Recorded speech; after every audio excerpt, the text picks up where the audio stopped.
our friend from Thailand, Pleng Sang, who is the race director of the Songkla Marathon.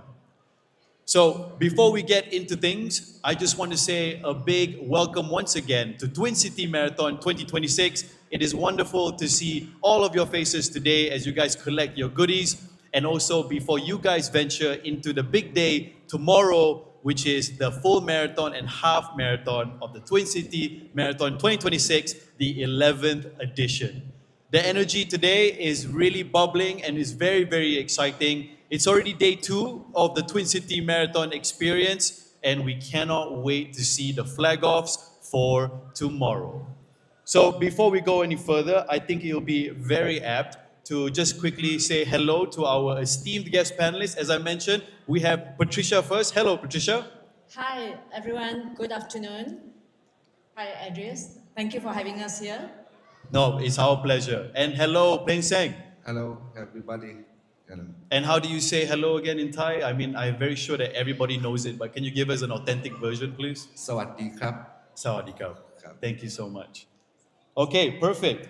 So I think for now, what we can do is that to really jump into today's panel and today's topic, today's conversation is about mass participation events. And it's not just what happens on the race day, but what it really takes to build those events. What does it take to sustain those mass participation events? And also, what can we do, Patricia and also Plain Seng, on how can we keep them relevant in a world and also in an industry that continues to expect more? So when people think about marathons or large runs, they think about the finish line, they think about the medals, and they think about the big crowds. But what they do not see is the behind the scenes, the months of planning, and also the operational trade-offs, and the most importantly, the thousands of big and small decisions that create the experience at the end of the day, right? So this will not be a glossy conversation, ladies and gentlemen. It will be a very honest one. Okay, so quick introductions. I want to start off with Patricia, right? Our first panelist, Patricia Tan, CEO of Score Sports Management, the team behind Score Marathon and other IPs. And Score Marathon is one of Malaysia's most recognizable mass participation running events. Please, Patricia, say hello. Hi, hello. Yes. So, do I introduce myself? Or Yeah, what? go ahead. Yeah. Okay. So, I'm Patricia. We have started a Score in 2013. Okay, I'll give you a little bit background about my company. So, in 2013, we started as a sports and fitness expo.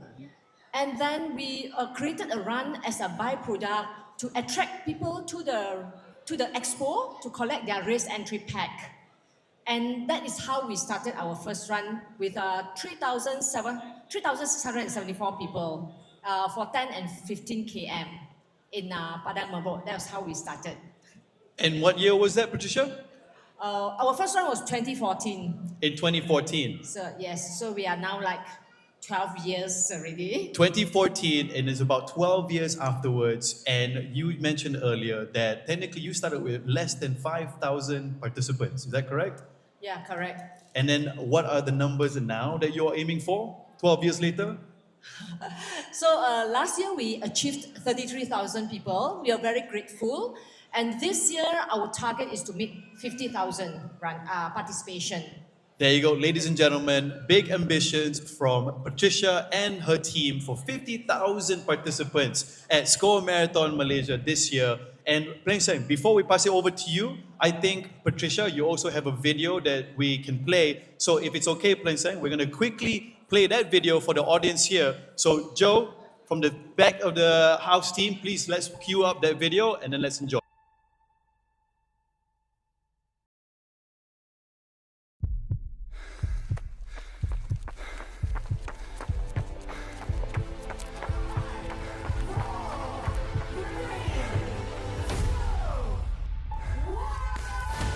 This is not just a race, not just a run, a movement, a story runners choose to be part of.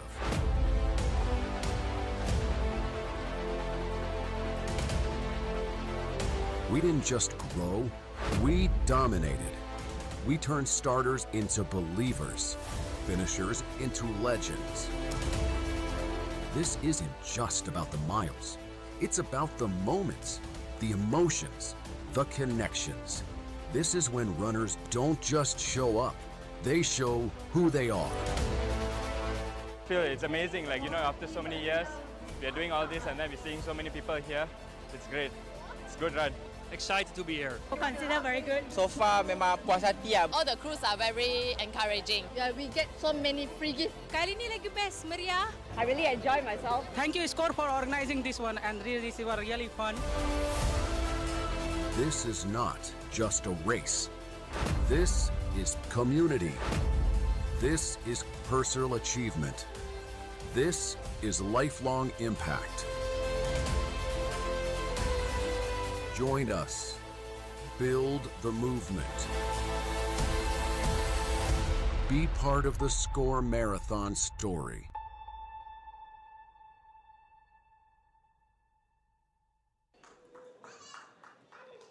There you have it, ladies and gentlemen, a wonderful promo video of Patricia's projects upcoming this year with Score Marathon 2026 happening on the 18th and 19th of July. So now, Plain Sang, I would love to move on to you as our second guest panelist. And Plain Sang, you are the race director of Songkla Marathon. And right now, with this panel, you are helping to bring us a regional perspective to our conversation, which is from Thailand, and also on organizing and sustaining a large-scale race like the Songkla Marathon. So please, Plain Sang, please say hello and tell us more about your project and your event. สวัสดีครับ say hello from Thailand เนาะ สวัสดีครับ Songkla Marathon now is the 27th year for events but I think the first event start 1997 and then have another organized to do maybe someday some year is to be government some years organized, local organized, and then I come to make this event around 2020. Correct. And then my boss or my government, local government, say to me, "Hey, you must go to be global. Raise the standard. Yeah. Correct. Everything is too much do standard. Okay, and then I start with the Songkla Marathon with local government this year, and then I make everything to be standard. First, that year is very hard to explain London because I shocking London with the wristband. I see. If you don't have wristband, you didn't run in my race. Yeah. I know with the another guy from Bang San, Mr. Ruth. Yeah. Mr. Ruth is make the standard, make the best standard in Thailand. Okay, I like to be him. I see. Save him, and then everything when him use everything. Okay, come to my race. And copy everything. You know, in south of Thailand, too very shocking on the runner. Right. But now when I start this year, another year, the runner can learning now to be easy to teach him, to expand him why to be standard like Songkla Marathon. Correct. Now Songkla Marathon look like the standard race in south of Thailand.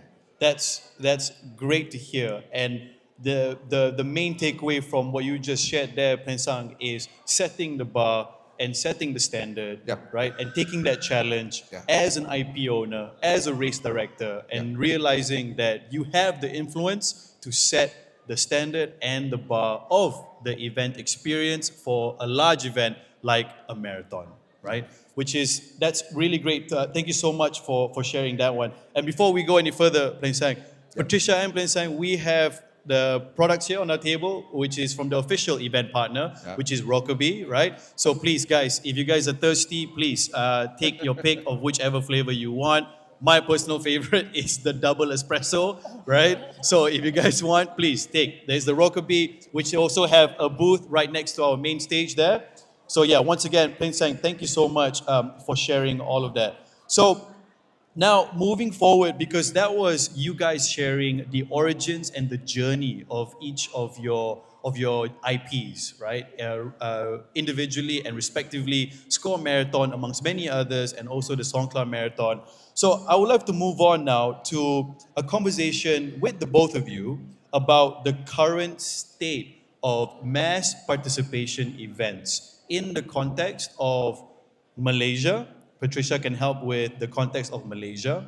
And then after that, Plain Sang, you can then come in with the context of maybe neighboring country in the form of Thailand as well, right? So first question, which I would love to direct to Patricia, is Patricia, right now in your position, how do you feel is the health of mass participation events or mass participation industry today in Malaysia?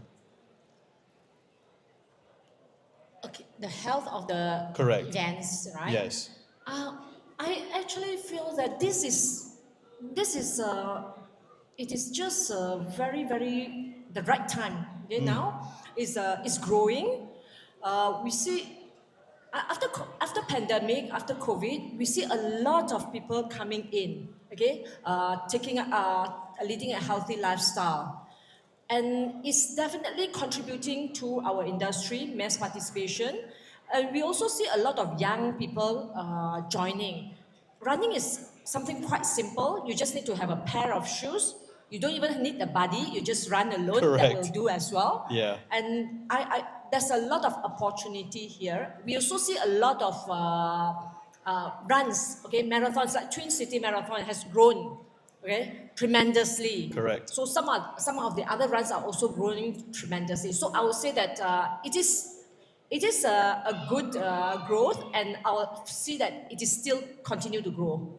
That's absolutely, I agree with those sentiments, Patricia. And Plain Sang, before we go into your part with Thailand, just to add on to what Patricia was saying, the growth of Twin City Marathon alone, with the 11th edition of the Twin City Marathon 2026, it is currently now at 21,000 participants, which is a massive number. And a huge chunk of the 21,000 are half marathon runners, which is actually something very interesting that we can get into later. But Plain Sang, once again, directing the question towards you, same question, the health of mass participation events. What is it like in your context or from your part in Thailand? Now, same your country. I think it's, everybody like to save the body, save the healthy. You know, everybody come to health business. Easy to do, to be running. Yeah. I think running to be easy, and then everybody come to running a lot in Thailand. Many a lot too, but. Now in Thailand have a big problem about the Dutch. Dutch. Yeah, now in Bangkok have a dangerous with Dutch. What is the Dutch? What do you mean by Dutch? The air, the dirty, the air. Oh, I see. Okay. Oh, dust. Yes. Dust. Okay. That is problem for the people come to burn. Understand. Something. Yes. So air pollution. Yeah. Sugar cane. You know. Yeah. That is problem in my country now. But many people try to go to exercising, go to running. If didn't go to outside, okay, in the house or in the gym, run in the gym. Now it's big problem in my country for this time. Yeah. Understand. So definitely from the aspect of the mass participation events, definitely post-COVID, ladies and gentlemen, I think unanimously we all can agree that the desire and the passion to become more cautious about your health, I think, has been picked up by the masses now, by the majority. And do you have anything else that you want to add on from what Plain Seng just added, Patricia? Yeah, I want to add on. Actually, every weekends there are a lot of runs. Okay, be it small community run or large scale runs, running events. If I look at the calendar, there are about not less than 600 or 700 runs in a year. So I think it's a good progress. And I've also seen that more brands are coming in to support. Okay? Not just more participants, but brands are also supporting it by sponsoring, by collaboration, and sending their staff over to join the runs. Correct. So that is a very, very good sign for us. That is true. That is true. And that is a great point to highlight, which is the economy behind the movement of being more health cautious now. There's definitely a growing industry and definitely a growing economy behind it. And there are many, many opportunities for operators, also the brands and the sponsors, and also the participants as well. That ecosystem of adding into the experience is definitely continuously growing. The same with the amount of participants that each event is getting recently. So now, the next question that I would like to bring up. Oh, actually, before we move on to the next question, I would love to just highlight something that Plain Sang has helped to arrange, which is a freebie, a gift for anybody here in Hall A who has actually registered for the upcoming Songkla Marathon, because we have official Songkla Marathon merchandise behind the stage with us. And what Plain Sang has basically said to me is that if we can have anybody who's officially registered come to the stage and show your official registration email, and then we will give you guys the free official merchandise. So yeah, a reminder, if you are officially registered for the Songkla Marathon 2026, come to the stage, show us your email, and then we will pass you guys a cap from the side of the stage. Now, moving forward, the next question is, I would love to ask the both of you a quick reality check, because what we've just covered is that we've covered the origins of mass participation. We've also covered the current state of mass participation events in Malaysia, in Thailand. The next question is more of a reality check, which is a behind the scenes question, right? And I feel like these are the questions that everybody here wants to hear. And Patricia, I would love to start with you. From Score Marathon perspective, like, what has been the hardest part of running a mass participation event that people don't see? Or maybe even people that people do see, like, in your opinion, what's the hardest part? So now is the time for me to pour everything out. Yes, please, yeah, pour it out, pour it out. Okay. Okay. So the registration fee in Malaysia is one of the lowest one in this region, right? But the cost of organizing the event is very, very high. So these are things that runners don't get to see. Okay, things like, for example, marketing, even like portable toilet, surau, insurance, all these all barricades. Okay, whatever that you're seeing there, you might not know that there is you might not realize that actually contributes a lot to the cost. Even when we play music, we have to pay for the music rights. Yeah. Okay, so some people just didn't know about it. Sanction fee. Okay, so our challenge is the positioning of our pricing. So we need to balance it. We need to, on one side, we need to make sure that it doesn't burden the runners and encourage them to join. But at the same time, we also need to manage the cost. So that is one of it.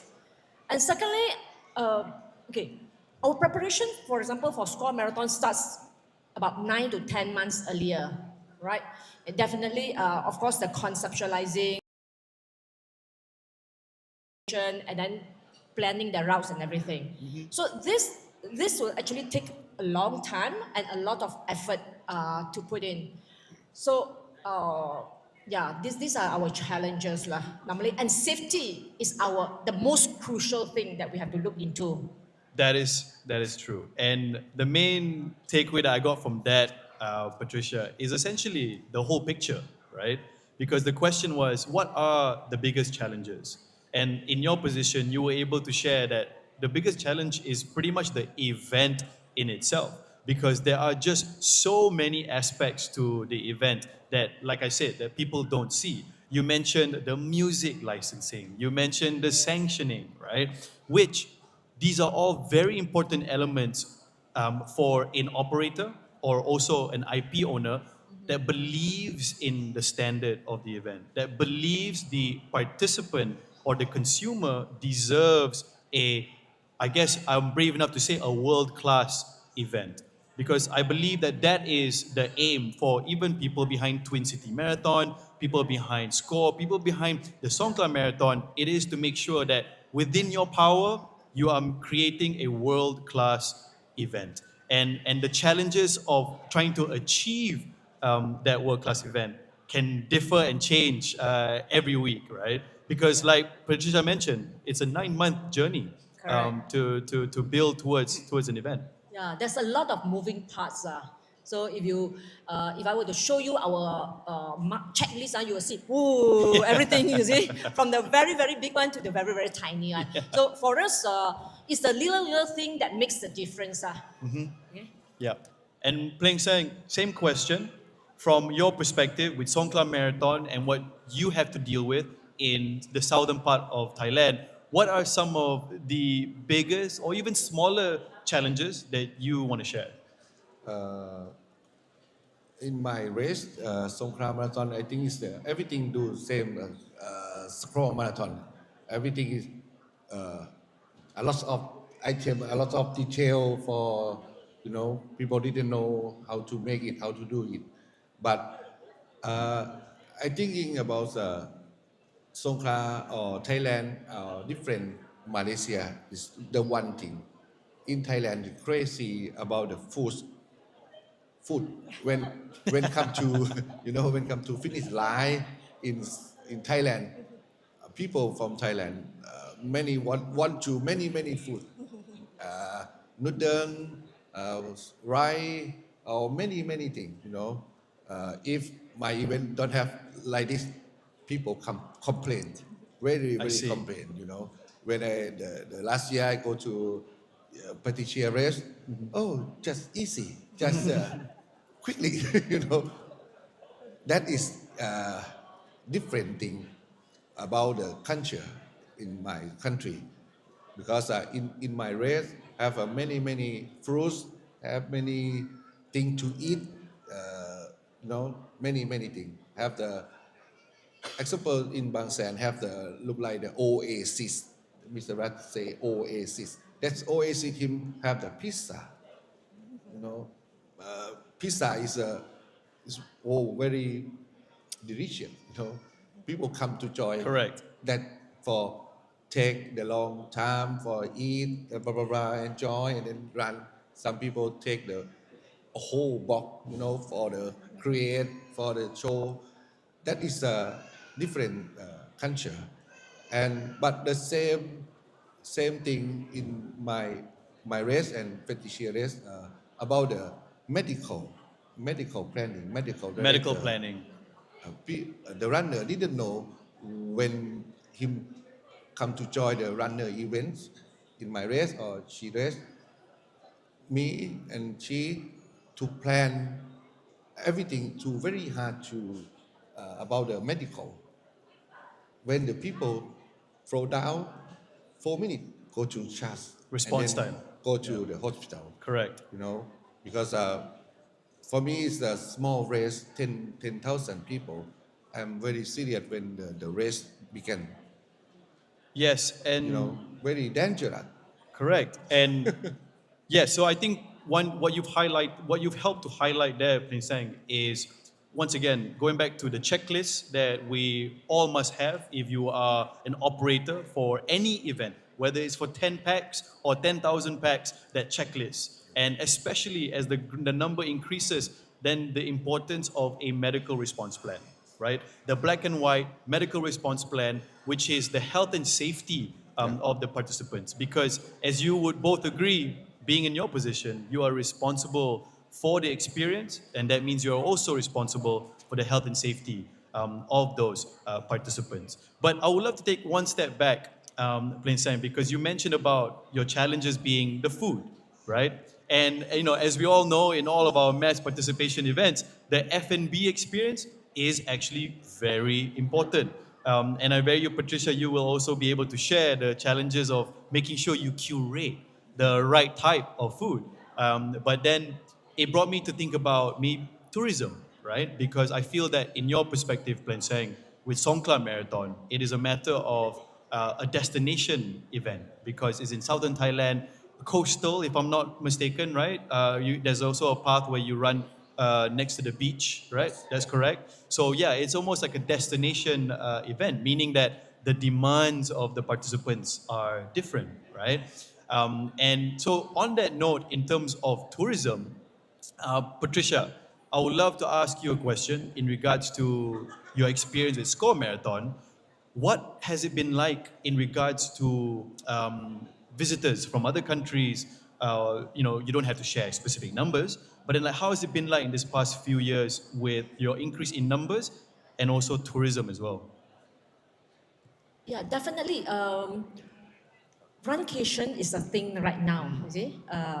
So we, besides our runners going overseas to run, nowadays you see a lot of it on Instagram. We are also seeing a lot of influx of foreign, international runners to our events as well. So the numbers has increased, and I would say that we have got a lot of runners from Hong Kong, Japan, Singapore, Indonesia. These are the runners that are coming to Malaysia. Of course, we have got some from UK and US as well. So not just that. As we go, we realize that we also need to do our part here. So what we are going to do in Score Marathon is we are going to engage with the running communities from overseas as well and share with them what we have in Malaysia, invite them to come to Malaysia and run.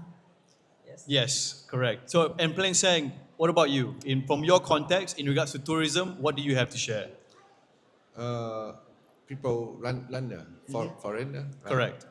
Now is the past, the people from Malaysia know about only know about the Hat Yai Marathon, right? Because Hat Yai Marathon, everybody like to go to Hat Yai, but Correct. people didn't know Songkla, where is Songkla from. Now is people from Malaysia go to my race. Songkla Marathon is grow up. The last year, the people from Malaysia go to about 2,000. 2,000 people. I hope this year come to more because people from Malaysia like to go to Thailand, go to take the food, go to the fruits, go to travel, go to relax in Thailand. It's better. And have many country, another country from Singapore, from Indonesia come to my race. It's more than last year.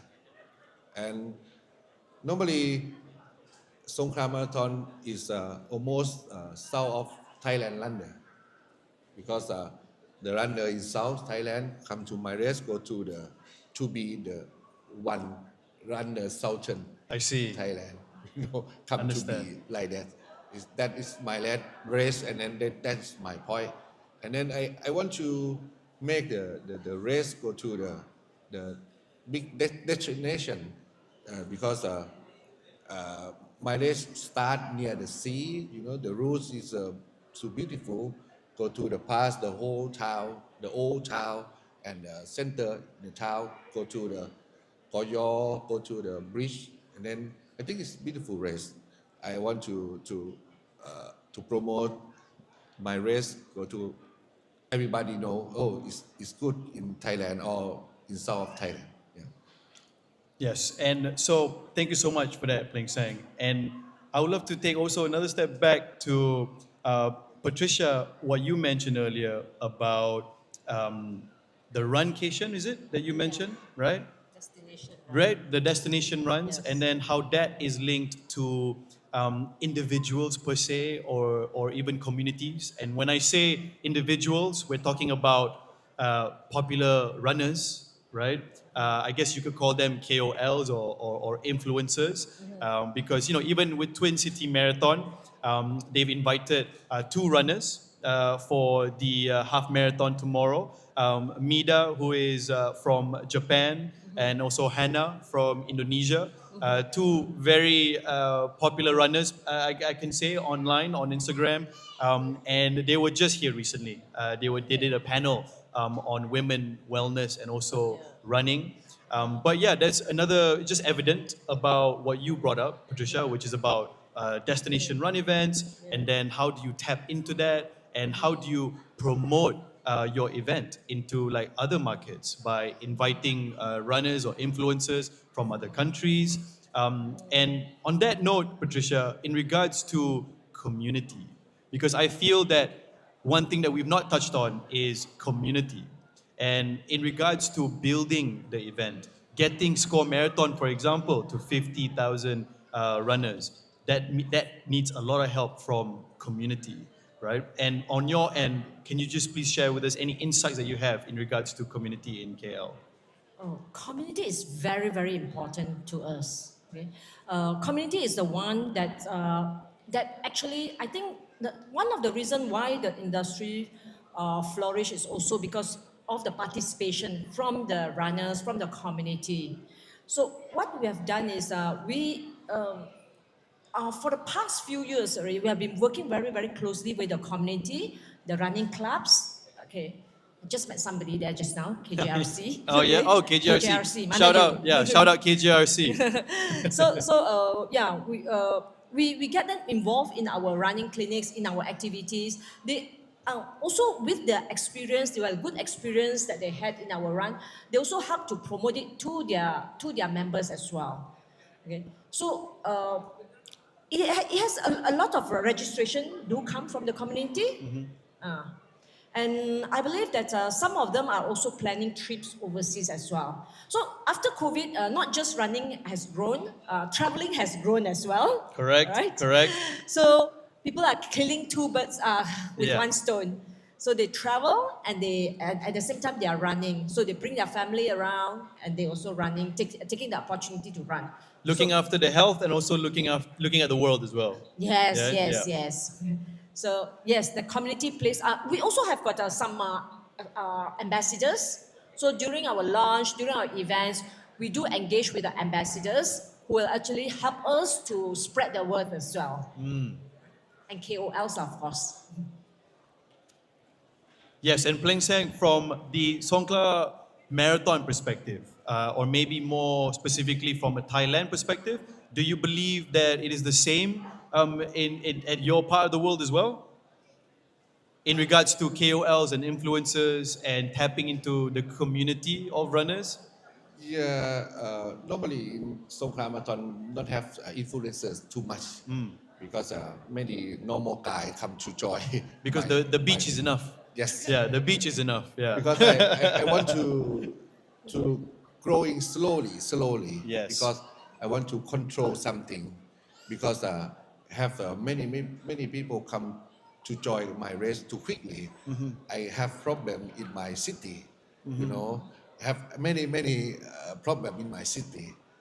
But if the event come to grow up slowly, my people from in the city come to learn with us, come to learn with, okay, I don't go to the road, the Sunday, this day for the running, okay, I can don't go out, okay. But if go too quickly by influencer, I think have the big problem to many things in the city. Uh, but I try to make my race grow to slowly and then have the quality. I asked the people from Malaysia, is a runner, him say, him go to my race last year and this year, him go to again. I asked him, why you come again? Because him like my trophy. There you go. If big trophy, you have the. Is that the first place trophy, or is that the medal, or is that does everybody get one, or? Now I get trophy from 8 group, Okay. five for 8 group, Right. and then have many money for 8 group too. Many people from Malaysia come to Malaysia, come to get that from rare item, the big trophy. That is problem go to take the fly, come to Malaysia, him take the, the bus for take the trophy back in the from go to Malaysia. Right. I try to make everything is it's good for Thai people, for Malaysia people, and then make more people come slowly. Yes. So, plain saying, what you've just helped us to divert the conversation is towards sustainability and scale, which is the next topic that I wanted to bring up, right? Because what you just helped to bring up was about looking at your IP and your event in the long run and looking at the runway that you have and then seeing where it is now and the quality that you have and then recognizing which are crucial, which are not crucial, and what can you trade off or sacrifice for sustainability so that there is longevity. Because as you guys will agree, in your position, the objective is relevance to make sure that your IP is relevant and also in the long run, so longevity. So it's relevance and longevity. So, Patricia, I would love to then divert that question to you in regards to trade-offs or sacrifice, right? Because just now Plain Sang helped to share about the medals and the trophies, right? And we all know that all runners at the end of the day, that medal is very important. And I believe Score Marathon is quite famous for your medals, right? The interactiveness and whatnot. So yeah, please do share with us, what do you have in terms of trade-offs or sacrifices you feel? So before we go to that trade-offs, I would also like to take the opportunity to mention a little bit about my medals. Yes, go ahead. Yes. So in I think 3 years back, or 3 or 4 years back, we decided to do our little bit to help in sustainability, sustainability in terms of reducing waste. Okay, so our medal is made partially made of recycled plastic material. And when we introduced it, we got a lot of backlash from runners. Why are you giving me a plastic medal? Okay? But then when we actually gave it to them, we took a lot of time to explain to them about the sustainability and also how the medal will be like. You see. And when they received the medal at the finish line, we got a lot of compliments because it was beyond their expectations, totally different from what they expected.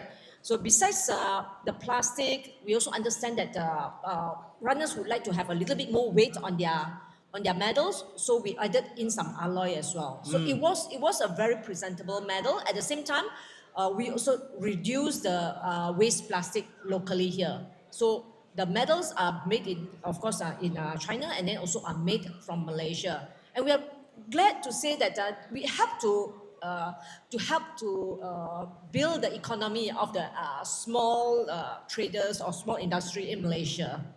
Okay, so this year our medal is, it's going to be both. Best of both worlds. Yeah, best of both worlds. Yes. Yeah. Okay. So back to trade-offs.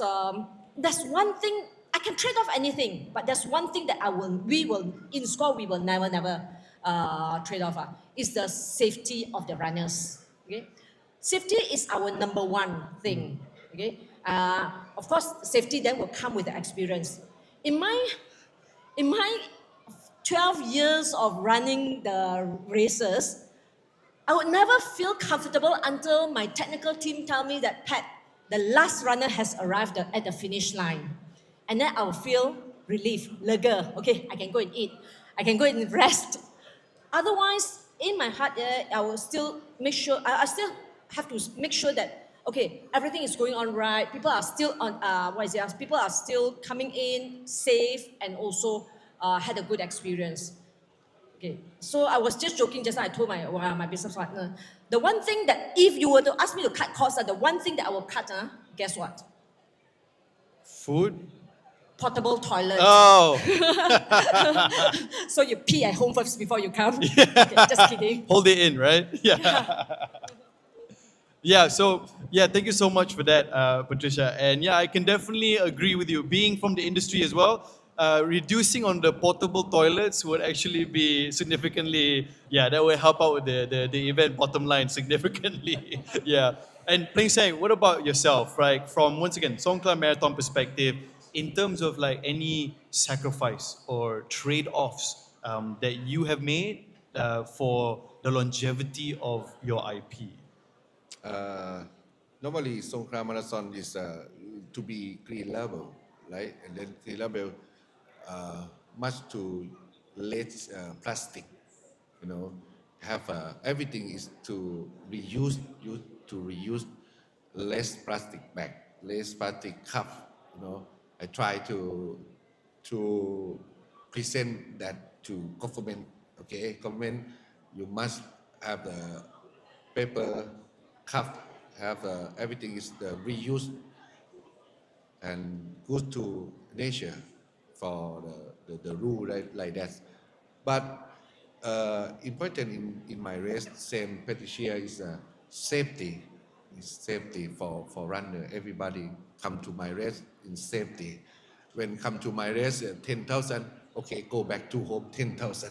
You know, some years have the people down, and then my doctor go to charge quickly and shut. Right. Know, my heart is too, too exciting. Oh, how about him? How about him? You know, that is important in my race. In my race, have the one system I call the race control. The race control have the radio, have the television, have the camera, Yep. body camera for check everybody in my race, all the race. Have the many people look like this Marshall, about the 40 guy of Marshall stand every cross the With the road, body camera. just Wow. for the check, and then have the radio in here for the my control him to move on to go over there to look the last one to look the runner for safety for runner because that is important thing I think for because now the running the running event everybody can do, Correct. but the safety is everybody every organize don't think about too much the case thing. Yes, Plain Sang. And I think that is really great insight from the both of you, from Plain Sang, you, and also Patricia. And we can definitely agree the main takeaway is that the question was, what are some of the trade-offs? But I really love the fact that both of your answers technically were, there's only one trade-off that I will never do, which is safety. And I think that that is a really great reflection to the leaders that you are in regards to the experiences that you guys have from SCORE to Songkla Marathon and ensuring that the event experience at the end of the day, when it comes to mass participation events, whether it's 10,000 or 50,000 people, the safety of each and every single individual is very, very crucial. You know, going back to Patricia, what you mentioned about anxiously waiting for that final runner, right? After your sweeper has swept the route, and then that final runner has finally crossed the finish line, and you can confidently lie down and take a deep breath, knowing that every participant that joined your event has safely crossed the line, and also down to what Plensang just shared in regards to your race control, which is a great example, Plensang, of as race directors of mass participation events, you can always do too much, which is good.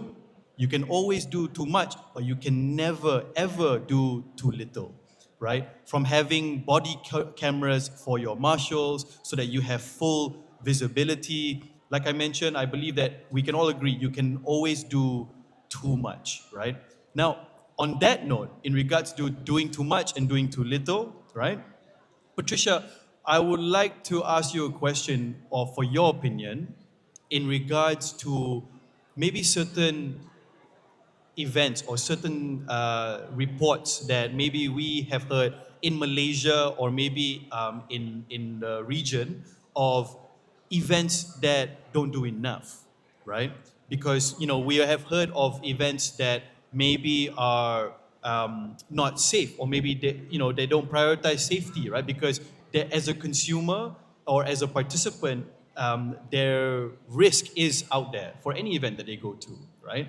But what do you feel in regards to the state of the industry?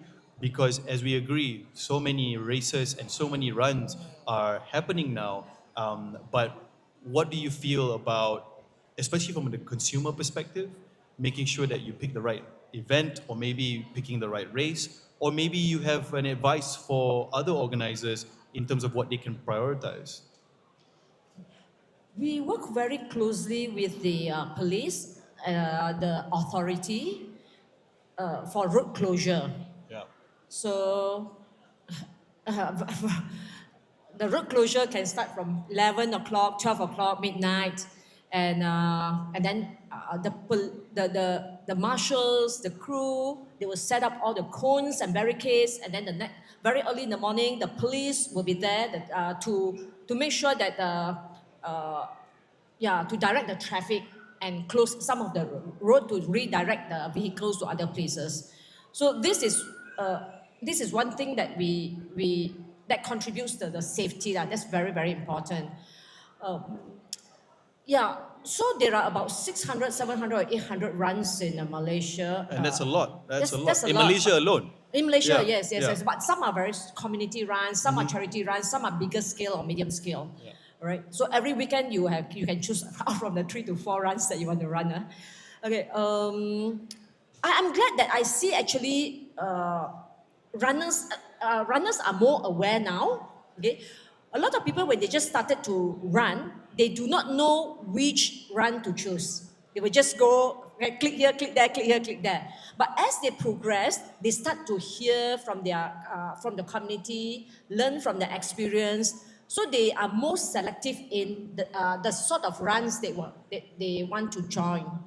I believe that every organizers, when they want to plan a run, in their heart, they want to do a good run.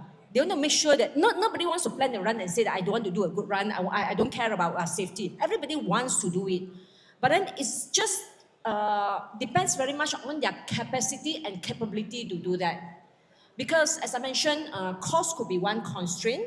Correct. So sometimes when too much of a cost, so some runners will try to cut here, some organizers will try to cut here, cut there, just to sustain the business. Correct. But that should be improved, that way of thinking. So because we want to create awareness.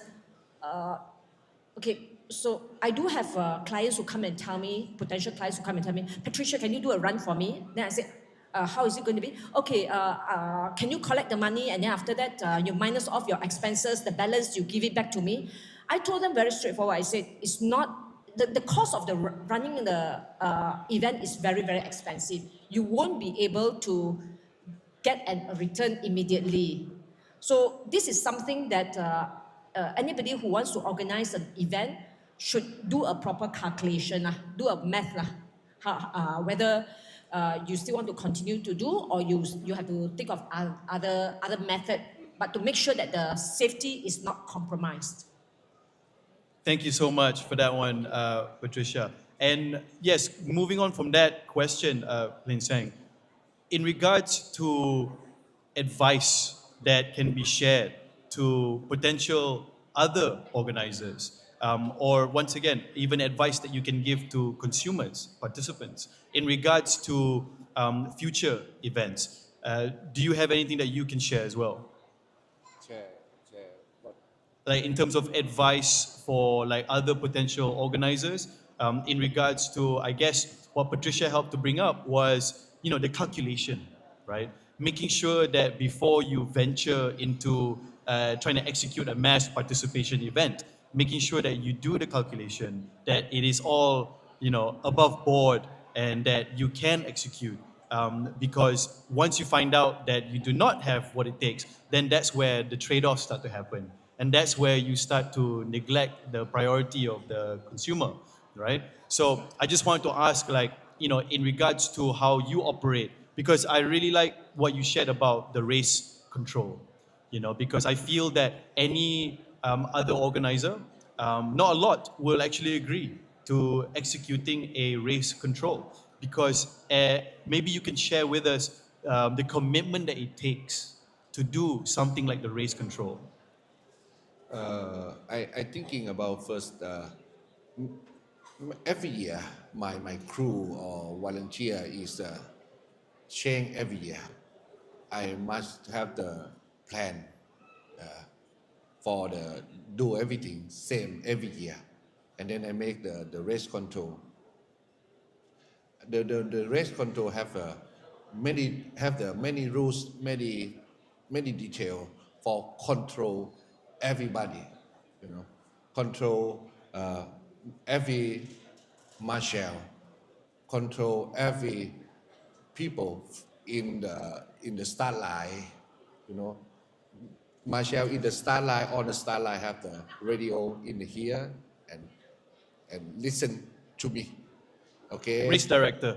Yes. Yeah. The time that do open the gate, do close the gate, have the problem, you can talk with me. I want to control every pass in my race for my happy to, okay, I'm sure it's good, it's happy, it's sure, it's safety, okay, it's gone. I want to guarantee my race is good when the open the complete the yeah complete the gun time bang. Okay, I'm sure. Okay. Yeah. I don't know. And can you please share with us, Plain Sang, how do you deal with the pressure? And I think the keyword there is pressure, being race director. And Patricia, once again, I want to visit that one with you as well. But can you please share with everybody here, how do you deal with the pressure of being race director? Because like you mentioned, being race director, meaning that you are the top echelon in the hierarchy in regards to decision making, right? Whether it's you want to flag off in 10 minutes or you want to delay the flag off by 5 minutes. Do we close down this road? Do we open up this road? Do we get rid of the portable toilets now? How do you deal with that pressure? Can you please share with us? To be red director have many pressure, right? Yes. Many from police, from people on the roads, many have much to talking about the all, and then explain about something to give them when the event open or to be in your city, but it's lucky in Songkhla is the police to be Songkhla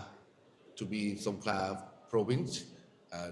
The police that is understand when help my race to example the cross the road 100%.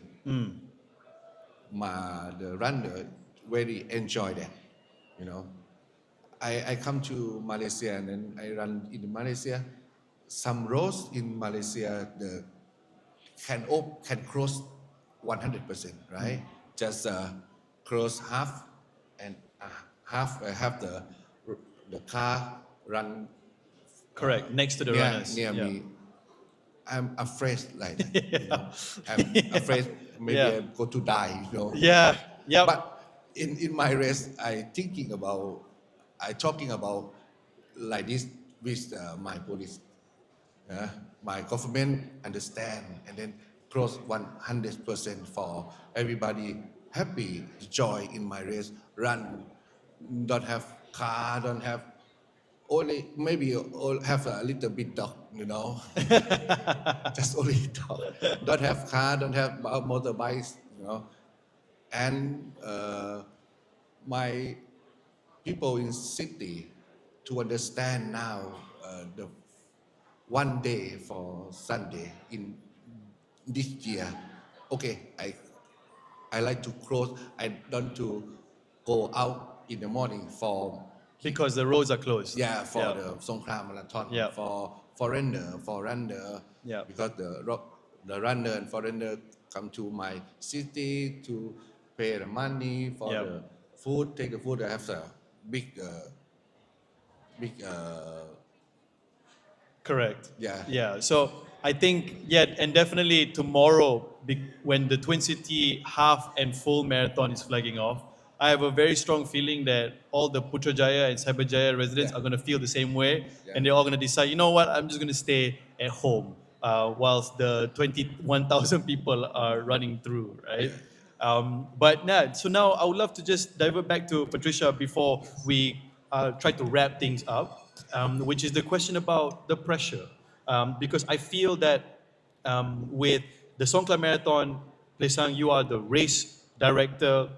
And please share with us, Patricia, in regards to maybe a little bit more of the role that you have when it comes to race day and also the pressure, and how do you deal with the pressure on that day? So you see my gray hair all growing up. Oh, Okay, so throughout the years, because I've been in this business like for 12 years already, so I start to build my team, right? I start to build my team so everybody will have their own position and their roles. And what we have also developed is, just now you mentioned about control and all this, we have developed a standard operating procedure for every single little thing. Okay, how you're going to collect your medals at the finish line, how we are going to flag off, how we are going to call you inside the pen, and even how we are going to deposit your bag and take out your bag. All those little things will have their SOP. Even the runners, when they drink, when we run to the water station, what time they start pouring the water in the cup, and how much they pour, all this comes with SOP as well. So it is also calculated, right? yes, all this calculated. Yeah, we have got a formula of how much you run, how much you drink in every water station, right? So don't drink too much or too little. We have calculated for you, okay? Yeah. Okay. So throughout the years, we have developed all these SOPs and also the people with me. So I'm very grateful that I have got a very strong team with me. My technical director, we have got a medical director, and start finish line, we also have got somebody who's holding the walkie and also talking to the police about the road closure, whether we are ready or not. So my role has been less nowadays. It's just my role now is just overseeing and making sure that all things are properly done as planned, because those leads are actually doing their jobs. Extra pair of eyes, right? Yes, yes. Yeah. Yes, yeah. So thank you so much, Patricia, for sharing that. So now that we've heard from the both of you, in terms of many things that we discussed about community, we discussed about the industry itself, and we've also discussed about the trade-offs, and we've discussed about the pressure that also comes with being responsible for a huge number of people running down the road, whether it's 100% closed or 50% closed, that one is completely up to you. But I would like to ask you guys a question, starting with Patricia, is what will mass participation events look like in 5 to 10 years' time from now? Because Patricia, like you mentioned, it has grown exponentially in the past 5 years, post-COVID as well, right? Because if we were to rewind back to 10 years ago, fun runs were the predominant leading category when it came to events, running events. We would have fun run events that could garner up to 15 to 20,000 participants. But then, as you guys can see and observe, in the past 5 years, fun run numbers have been dwindling. But then, more serious races like half marathons and marathons have been increasing exponentially. So, what are your thoughts, Patricia, in regards to the industry in like 5 to 10 years' time? So before I go to 5 or 10 years, I'd like to share a little bit more about current what I see now. Yes, please. Okay, I'm seeing a lot of young people coming in. So in our demographic, previously Score Marathon we were known for having a little bit more older runners, but now we see our runners are mainly 20 to 25. They're starting to come in and already, and not just that, they don't come in with 5 km. They came in and they run 21 km. You see? So about half of our registrations are 21 km runners. That is what I'm seeing now. And a lot more female runners are participating. Then you see the females are sitting here. So a lot of female runners are participating. And I'm also very proud to say, I'm one of the female CEO or race directors in this industry. And when we went to Bang Sen, I think there were so many female race directors there. So the female are taking in this role already, Correct. okay, transforming to this role. And I'm confident we can do as good as the others. Yes, Okay? yes. All right, so in 5 to 10 years, I'm very, very excited. I think the industry will continue to prosper, continue to grow. Okay, and of course, runcation is one of the things. It's picking up so fast. Okay, not just that. I would say that now the runners are more savvy nowadays. Okay, Correct. They are more choosy on what sort of runs, where they want to go, what are the events they want to participate. So we'll see that this will actually every event organizer will need to elevate their standard. Right? You no longer do those runs that don't care about their experience, because experience is very important nowadays, right? So a lot of we'll see a lot of runners. We'll see the standard has increased, and I'm also hoping that we will get a lot of support from brands, okay, in terms of collaboration and participation, and not just that. Support from the entire community and the residents and also the stakeholders. Now, we mentioned just now, whenever we do a run, you will not come out, you'll stay inside the room, your house. Okay, everybody see it as a very inconvenient things for them if you are not running. We are hoping that these people will come out next time, either take part in the run or cheer. So I've gone to Edinburgh Marathon. We ran, and the people were just handing out food from their house, okay, cheering at you. And I think that this is actually taking place in Malaysia already. I think you are referring to like a spectator experience, correct? Yeah, spectators experience. Yes, spectators, and also these are actually they kind of like motivate you lah. Correct. And I think on that note, what's most important is you are once again tapping into the community.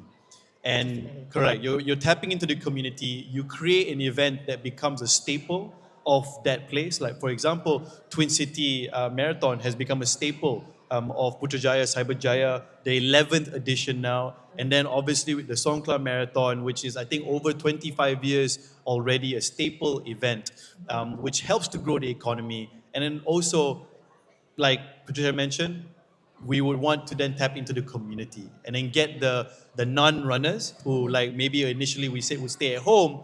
On the race day, they will come and then they will be a part of the event itself, right? Yes. Yeah. So I would like to add on, as you has just mentioned, it's an ecosystem. Correct, It's an ecosystem, and we are building the economy. Like even in our run, there were actually food trucks that came in. We are actually helping them. Okay, people are buying food from the food trucks. Like I think in other places, they even like pacers. Okay, they are actually encouraging a lot of pacers, a lot of people to join the runs. So it's entire business ecosystem. Yes, thank you so much, Patricia. And yeah, in plain saying, in regards to the future of, I guess, maybe Songkla Marathon, maybe you can share with us what you foresee is going to happen or you wish to happen for your IP, for Songkla Marathon, which is an event staple, 25 years and more in southern Thailand of the next 5 to 10 years. What do you foresee? I think it's Thailand, or actually my race. My people come to run a lot of than last year because have many club go to put, you know, uh, the past the club runner don't too much like this year, but the running club like to run 10K, about 10K, not to go to 21, not too long, just 10K, and then have the little community, have the some look like the party, and then it's gone, you know. Now is in Thailand or in my race, the run club is growing up. But I think the 5 years ago, I think people come to run 21K is better 42K, because I think my country or Asia, I think it's when I go to run 42K marathon is very bad for me, you know. Very hot and work so hard to do marathon, but half marathon easy, can run every week. Yeah, You know, yeah. easy for many people, everybody. And that is a great observation, Plain Sang. And honestly, it's my favorite category as well. And I only say that as if like I've done a full marathon. I've never done a full marathon, right? I personally, I've only ran 3 half marathons, right? One of them was Score last year, right? And yeah, I feel that the observation you just made, Plain Sang, is also something that I foresee as well, that I've seen, which is the half marathon, which is a challenge that I believe majority of people are keen to take on because it is still very challenging, but may doable. But then I believe that the full marathon is very intimidating for a lot of people. And I bet you when you speak to the Twin City Marathon team as well, you can ask them, out of the 21,000, if I am not mistaken, 50% are half marathon runners. As you guys can see on the board there next to the stage with all the names, I think 3/4 of it is actually the half marathon runners, right? And yeah, so definitely I believe that moving forward, I maybe, who knows? Maybe I'll suddenly run a full marathon. Maybe the half marathon of today, maybe in 5 years' time, will in Asia or in this region, right, in Southeast Asia, will become the full marathon, right? And I believe that's called the maturity of the audience, right? So yeah, so thank you so much, Pin Sang, and also Patricia, because I believe now it's time for us to almost wrap things up with our panel for today, which is mass participation events. And before we wrap it up, I would like to just reach out to the audience because obviously we also have a quick Q&A session.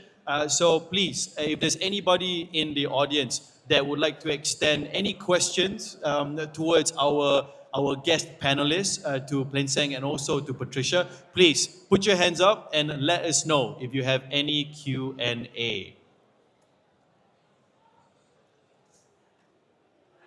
And if there aren't any, I also want to take this opportunity to just quickly remind everyone of the free merchandise for Songkla Marathon 2026 that Plain Sang has brought to the stage.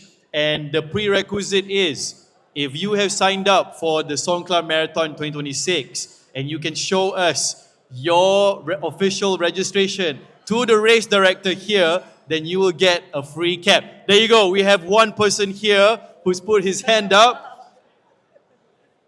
We're going to quickly see whether he's got official registration here.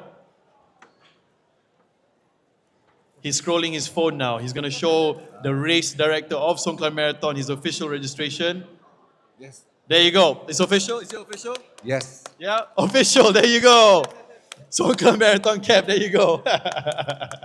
Well done. Congrats. Okay, so any questions for our guest panelists? None. Perfect. That means we got it easy today, Patricia and also Plan Sang. Yeah, thank you so much. Right. So I think on behalf of the Twin City Marathon 2026, I would like to say a big thank you to you, Patricia. Round of applause for Patricia. And also a big thank you and a round of applause for Plain Seng from Songkla Marathon 2026. And I think on behalf of myself and also the guest panelists today, a big good luck to all the full and half marathon runners for Twin City Marathon 2026. Ladies and gentlemen, my name has been Unku Idris. Thank you so much. See you guys soon. Thank you, Plain Seng. Yeah.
Everyone to Songkla Marathon 2025.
Everyone to Sofra Marathon 2025.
We didn't just grow, we dominated.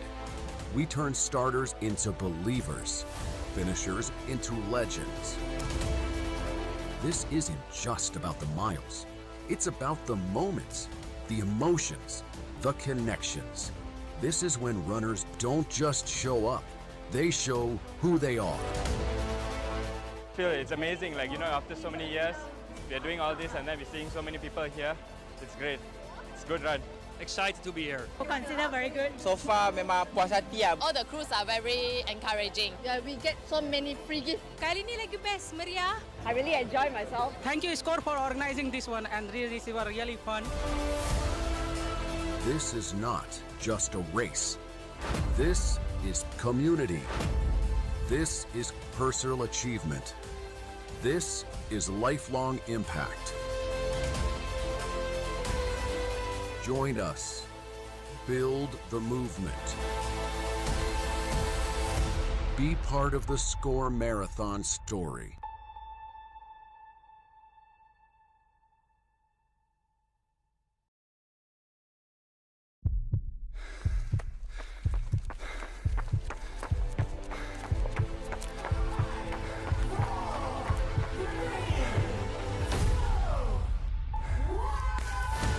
This is not just a race, not just a run, a movement, a story runners choose to be part of.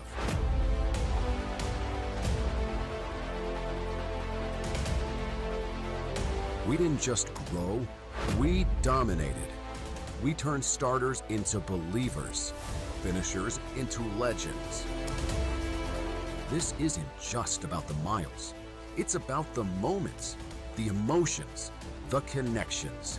This is when runners don't just show up, they show who they are. Feel it's amazing, like, after so many years, we are doing all this and then we're seeing so many people here. It's great. It's a good run. Excited to be here. Consider very good. So far memang puas hati lah. All the crews are very encouraging. Yeah, we get so many free gifts. Kali ni lagi best, meriah. I really enjoy myself. Thank you, Score, for organizing this one, and really, this was really fun. This is not just a race. This is community. This is personal achievement. This is lifelong impact. Join us.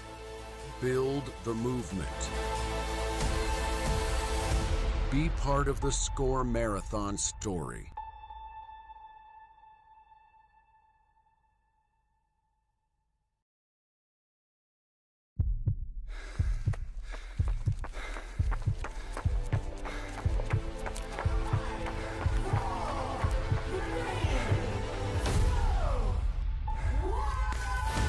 This is not just a race, not just a run, a movement, a story runners choose to be part of.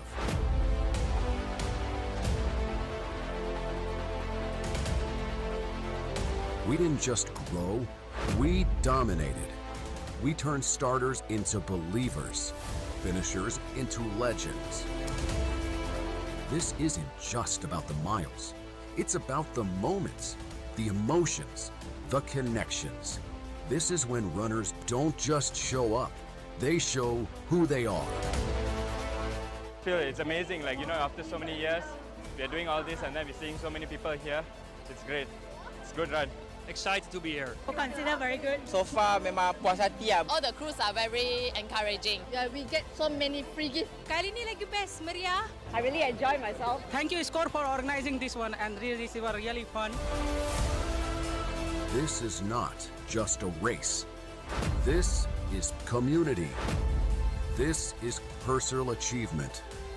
This is lifelong impact. Join us. Build the movement. Be part of the SCORE Marathon story.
masuk lah. Assalamualaikum. Okey, bersama saya Izmal daripada Sunto Malaysia. Jadi kita hari ni nak share jugalah pasal jam tangan Sunto. Kita nak tanya, nak tahu juga apa mungkin ada benda baru dari Sunto, atau mungkin ada event yang kurang nak sponsor tu, kita nak tahu. Mungkin ada insight daripada Izmal. Jadi selamat datang Izmal.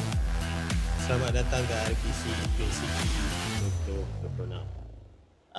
Terima kasih Fendi kerana menjemput saya, terutama orang kat sebelah sana yang panggil saya tak henti-henti untuk naik atas stage. Saya just nak bagi tahu yang Sunto banyak orang tahu pasal dia lebih pada jam GPS jam ataupun multi sports jam yang digunakan untuk adventurer lah, orang adventure. Tapi semenjak tahun lepas kita orang telah melangkah ke road running, iaitu dengan pelancaran jam terbaru sekarang, iaitu jam Sunto Run lah.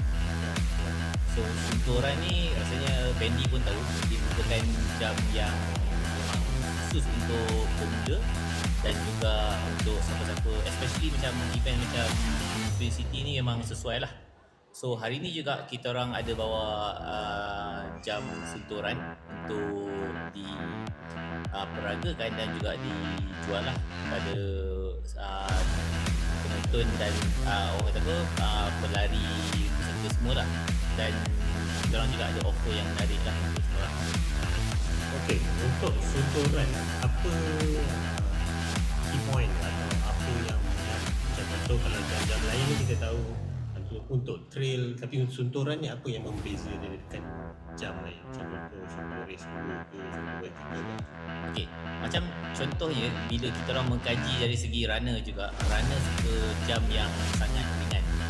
So dia merupakan jam yang paling ringan dalam orang kata apa, range Sunto.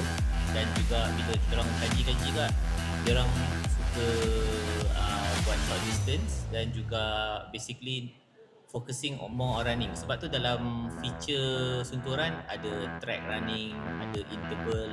So banyak benda-benda yang orang kata apa, daily runner akan suka dan bermanfaat lah dengan macam tu.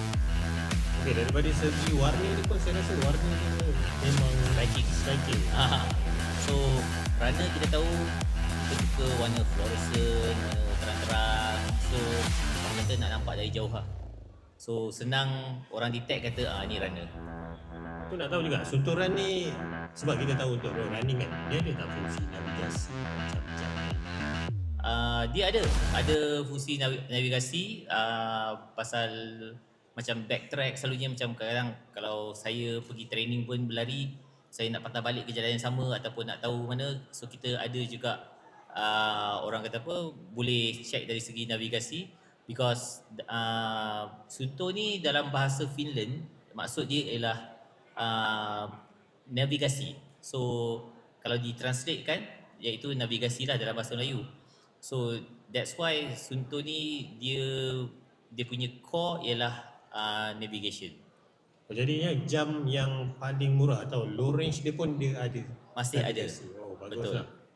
So kita pula dalam orang kata apa, dalam benda trail running ni is common lah. Mostly orang suka Sunto because of kita orang ada offline mapping.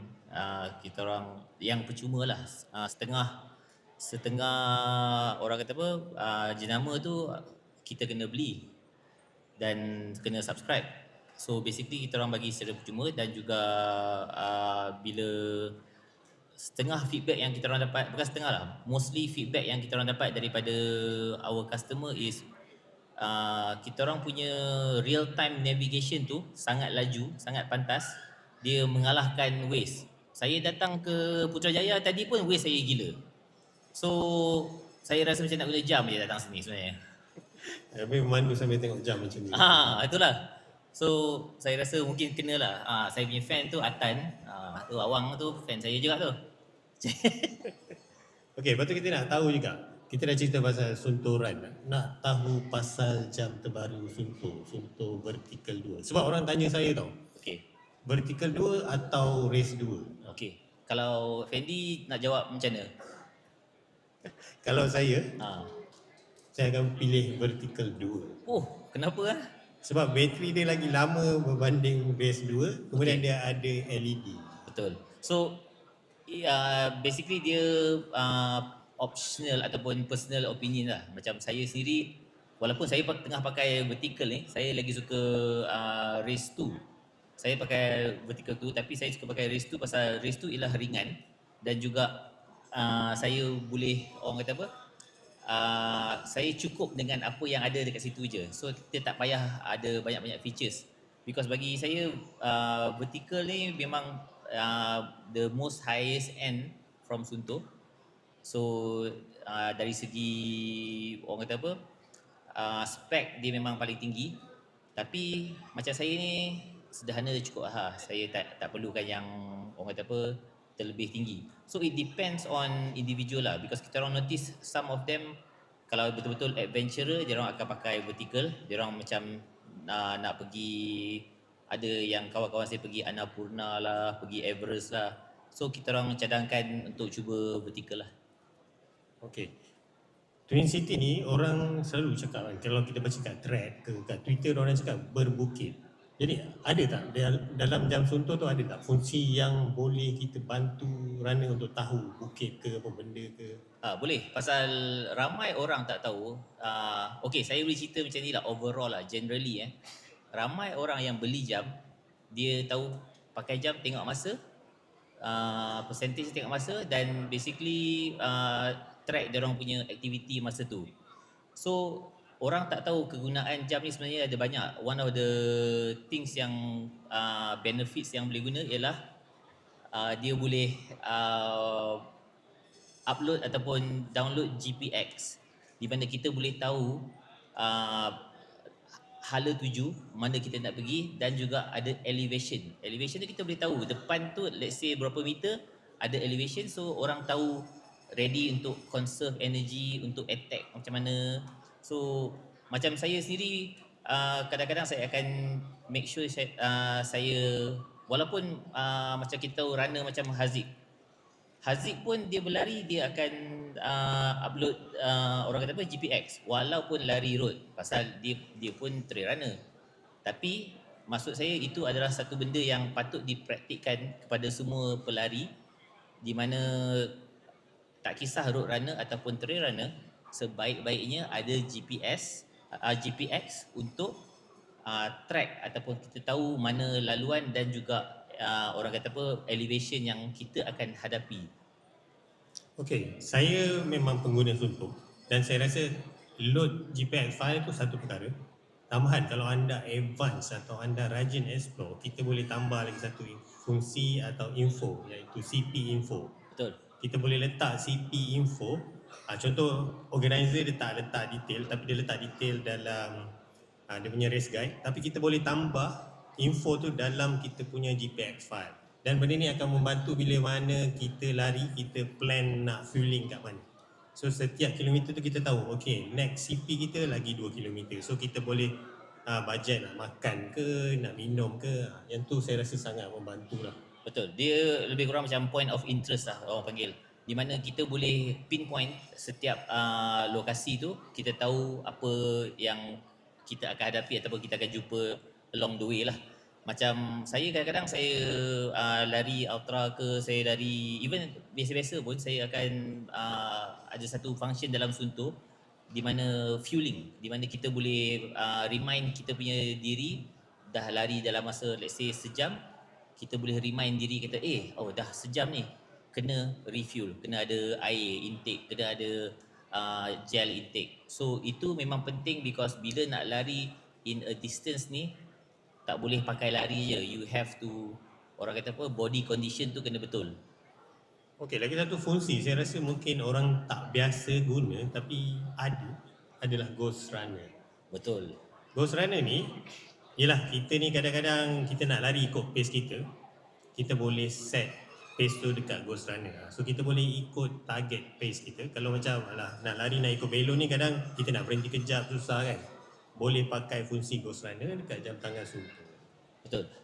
Ghost Runner ni saya dulu mula-mula saya zaman-zaman saya lari saya catat dulu Ghost Runner ni ialah orang yang orang kata apa lari secara ghost lah, secara haram lah. Lari tanpa bib. Betul.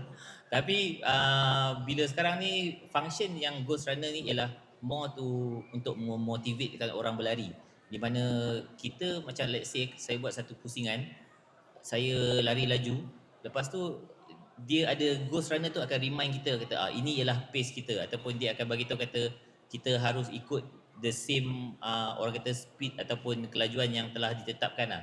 So itu juga akan membantu dari segi kita punya orang kata apa stamina dan juga konsistensi untuk berlari lah. Okey. Okey, kita nak tanya pasal booth. Mungkin bagi yang tak tahu kita akan tutup pada pukul 7 malam. Jadi ada lebih kurang 2 jam setengah. So nak tanya Izmal, apa special kat booth tu? Ada tak macam diskaun menarik ke atau buy one free one ke? Ada, kita orang ada juga banyak-banyak gift. Kita orang ada gift yang limited edition kita orang punya stokin. Rasanya Fendi punya favourite iaitu stokin kita orang. Fendi asyik minta saya stokin je. Walaupun kita orang bukan buat stokin tapi still that's one of the giveaway yang kita orang bagi pada pembeli kita orang. Dan kita orang ada juga berapa persen sampai 17% tak silap saya. Memang diskaun yang kita berikan memang special lah untuk Twin City punya peserta dan juga pengunjung. So kepada siapa yang mencari jam ataupun teringin tengok jam terbaru daripada Sunto, boleh pergi ke booth kita orang. Bukan saja jam kita orang ada, kita orang juga ada headset lah. So headset tu juga merupakan one of our best seller di mana our headset Sunto Wing merupakan headset yang mostly saya rasa ada safety features which is ada blinker lah. Orang macam saya suka lari malam, so blinker tu something yang very important dan juga membantulah.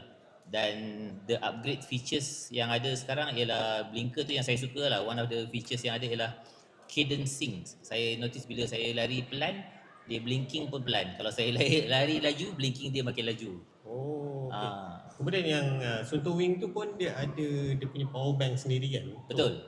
So power bank tu sangat membantu. Maksudnya kalau macam saya datang sini pun saya travel ke apa ke, saya just docking dia dekat power bank tu. Saya bawa, ada dalam poket saya. So dia boleh simpan dalam poket je pun. So even saya sekarang saya simpan je ni. So saya bawa macam ni je. So docking dia ni boleh tahan dalam 2-3 kali charge. Dan masa untuk dengar lagu ataupun menggunakan ni ialah lebih kurang dalam 30 jam.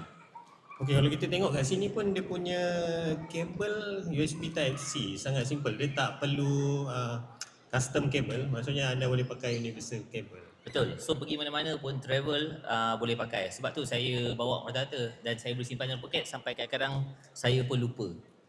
So itulah orang kata apa merisaukan jugalah kadang-kadang kalau tertinggal mana orang pula dapat. Okey, betul nak tanya, ada demo tak macam mana nak upload GPS file kat booth tu ada? Ada, kita orang ada basically not just that, our technical team pun ada. Kita orang ada our Sunto support di mana kita orang akan membantu kalau orang nak orang kata apa dari segi technical untuk jam nak load GPX ke apa. So ini merupakan something yang memang kita orang tawarkan kepada semua pengunjung. Kalau katakan ada masalah ataupun nak tahu tentang cara-cara penggunaan, kita orang ada our technical person yang akan membantu ataupun assist lah. So ini merupakan something yang moving forward. InsyaAllah setiap orang kata apa booth ataupun event yang kita ada, kita akan sedia membantu our customers lah. Okey, soalan terakhir. Lepas RPC ni, mungkin Sunto ada plan-plan lain macam contoh community run ke yang mungkin kita punya peserta kat sini mungkin road runner tapi mana tahu akan datang dia nak masuk trail ke. Ada tak Sunto ada buat klinik ke atau ada. Kita orang ada beberapa event yang kita orang orang itu berkolaborasi. Jadi bila kita orang berkolaborasi dengan sesuatu brand tu, kita orang akan buat macam a few running clinic dan activation lah, leading to the event. Macam kadang-kadang even shake out run pun kita orang akan involve. Kemudian mostly kita orang tak orang kata apa, tak berhenti lah. In other words, mostly community is one of the orang kata apa, targeted jugalah for us. We think that we really orang kata apa, kehadiran kita orang tu memang kena ada untuk community. Dan juga kita orang sedar bila demand tu ada, dan juga community Sunto ni merupakan ramai orang yang tak sabar lah. Saya sampai kena mengelak jugalah bila orang kata macam bila pasal ramai orang yang suka join community Sunto ni, pasal bila vibe tu beza lah. Kita orang cuba bawa vibe dari larian denai tu ke larian road jugalah. Jadi kalau macam kita punya runner dekat sini, macam mana dia nak check any running community punya event? Mostly kita orang guna online lah. Maksudnya one of the platforms yang kita orang notice very fast respond ialah online. So bila kita orang post tu, kita orang akan have lots of people akan datang register, dan juga kita orang akan bagi orang kata apa, a few advantages lah for them. So macam Tini macam tu lah. Tini macam Tini pun banyak kali dah dia teringin join kita orang di Bukit Lanjan. Okay guys, terima kasih Izmal. Booth nombor berapa tadi? Booth saya pun tak ingat. Okay, booth Suntoh ada dekat sana, boleh check. Kalau nak dapatkan bantuan macam mana nak load JPEG file, atau korang nak explore sendiri jam Suntoh, nak experience, nak dengar dia punya earphone, boleh pergi ke boleh pergi ke booth Suntoh. Betul, because sekarang ni pun kita notice ramai orang nak tengok jam terbaru kita orang, vertical dan juga race 2. So kalau korang berminat boleh singgah dan juga berborak-borak lah dengan staff kita orang yang mesra alam. Okay, terima kasih Izmal. Kita jumpa lagi. Alright, terima kasih Andy. Okay, bye. Bye.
lies a quiet town with a proud heart.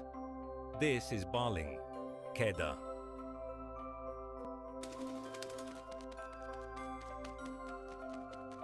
In 2025, more than 2,000 runners from across the world gather here. Dalam kawasan Kamali ni memang duk cerita pasal ada orang nak main kampung nak lari dia tu lebih kurang macam tu, macam mereka dah excited. So ada 2,000 orang akan berjalan di kampung kami, berlari dan tengok sendiri kampung kami macam mana suasana dia. The magnificent Baling 120-25. The journey begins not on the trail, but here at the race village. Excitement fills the air as runners collect their race packs. For some, this is their first time in Baling. First time nak berlari sekitar Baling. So far dia punya respect dia lancar, orang ramai, penduduk-penduduk dia ramah. Kejap-kejap lagi mungkin nak try makan pula lah. First time saya datang kat sini dan saya sangat-sangat excited. Saya sangat-sangat teruja lah. Ni first time naik RV, kita ada gunung kat belakang ni, memang cantik lah. And then ni first event yang saya tengok 100 km, ramai gila, beratus dari sini sampai sana. Here, even the locals join in. Villagers volunteering as crew, welcoming runners with warm smiles and helping hands. Berasa teruja dan sangat seronok. Excited lah. Betul, sebab kami tak pernah ada macam mana event yang besar macam ni dekat Bali. Welcome to Baling, Kedah, Malaysia. As the clock strikes 4, the sky opens. Rain pours over Baling, but nothing can dampen the spirit here. School children perform with energy, their voices and drums cutting through the storm, lifting the hearts of everyone waiting at the start line. Runners gather, soaked but smiling, standing shoulder to shoulder. Once again, welcome to the Perempuan. Selamat datang, selamat sejahtera ke the magnificent Baling 100. The challenge ahead is long, uncertain and brutal. But in this moment, they are ready. The countdown begins. 3, 2, 1. Cheers echo through the village.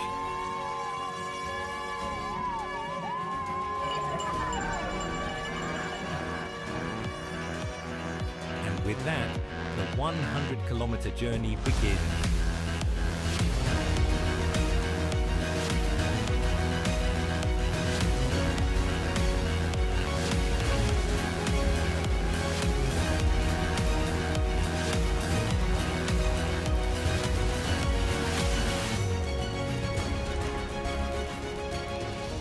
The rain has passed, but the challenge has just begun. The 100-kilometer runners face their highest climb, ascending Bukit Palong, where the trail rises steep and unforgiving. Each step pushes them higher as the last light of day fades behind the hills, through the quiet villages and into the forest. Lines of headlamps cut across the darkness. Every step echoes against the silence of the mountains. For the runners, the night is a test of patience and endurance. While the 100-kilometer runners move through the darkness, a bright light glows in the heart of town. Here, the 50-kilometer runners are ready to begin their journey. In the early hours, while most of the town is asleep, the starting line is alive, with nerves, excitement, and the support of villagers who come to cheer them on.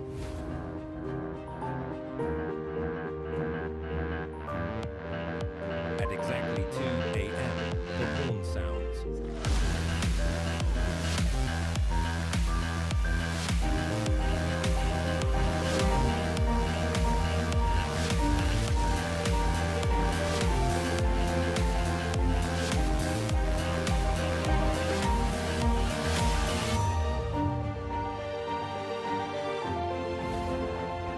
The runners surge forward, guided by streetlights, before disappearing into the trails of Baling. After running within 11 hours, the top 100-kilometer athletes approach the finish line.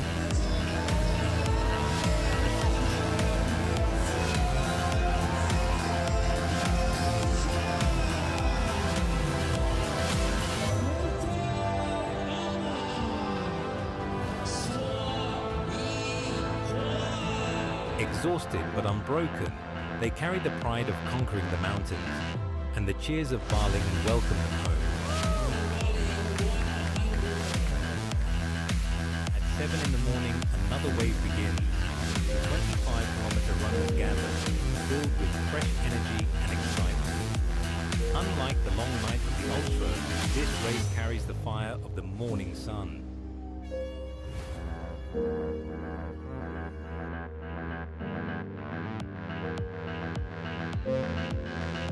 Just 30 minutes later, the final category takes the stage. The 10-kilometer run brings together families, friends, and first-timers. For many, it is not just a race, but a celebration of running in Barling.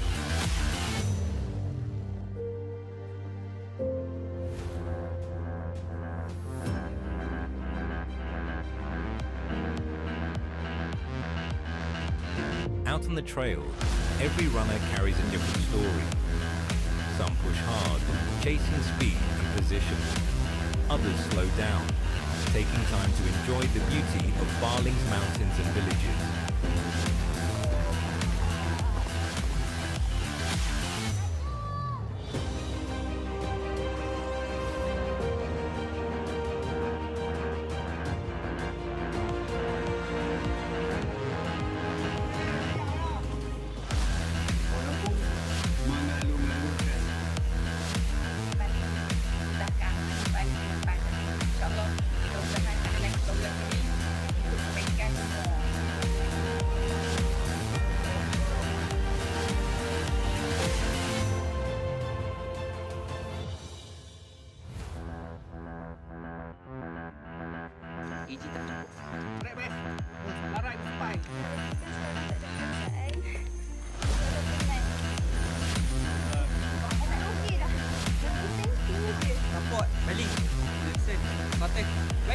This is where the true spirit of the race lives, in endurance, struggle, and the will to keep moving forward.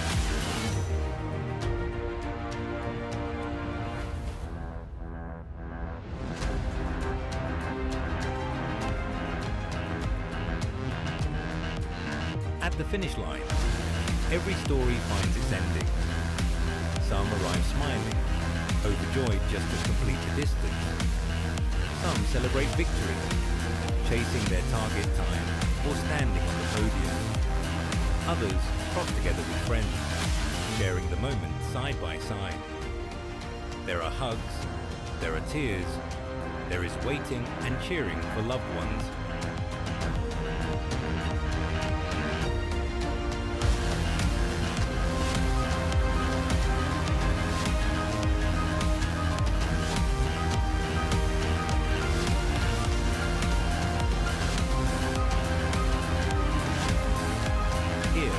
Every finish is more than a result.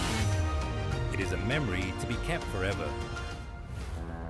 As the race comes to an end, life in Barling continues. The morning market comes alive, villagers trading, laughing and sharing their day. Runners and locals together, sharing the same space, the same morning. The magnificent Barling 2025. Thank you for being part of this journey, and we'll see you again next year.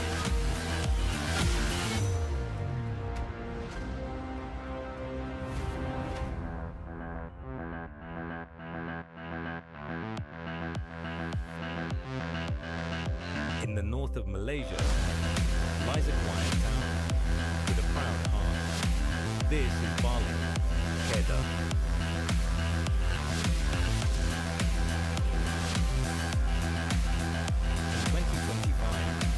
More than 2,000 runners from across the world gather here. Dalam kawasan Kamali ni memang duk cerita pasal ada orang nak main kampung nak lari gitu, lebih kurang macam tu, macam mereka dah excited. So ada 2,000 orang akan berjalan di kampung kami, berlari dan tengok sebenarnya kampung kami macam mana suasana. The magnificent Barling 120-25. The journey begins not on the trail, but here at the race village. Excitement fills the air as runners collect their race packs. For some, this is their first time in Bali. First time nak berlari sekitar Bali. So far dia punya respect dia lancar, orang ramai, penduduk-penduduk dia ramah. Kejap-kejap lagi mungkin nak try makan pula lah. First time saya datang kat sini dan saya sangat-sangat excited. Saya sangat teruja lah. Ni first time naik RV, kita ada gunung kat belakang ni, memang cantik lah. And then ni first event yang saya tengok 100 km, ramai gila, beratus dari sini sampai sana. Here, even the locals join in. Villagers volunteering as crew, welcoming runners with warm smiles and helping hands.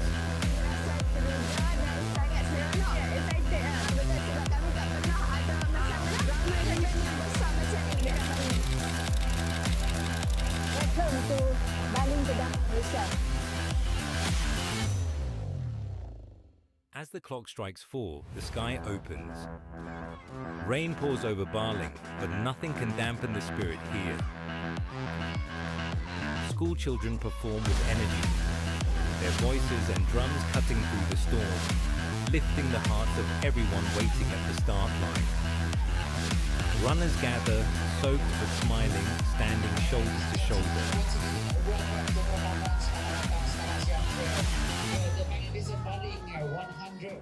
The challenge ahead is long, uncertain and brutal. But in this moment, they are ready. The countdown begins.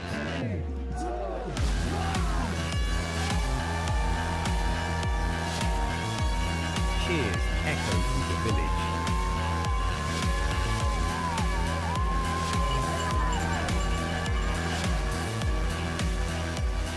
And with that, the 100-kilometer journey begins.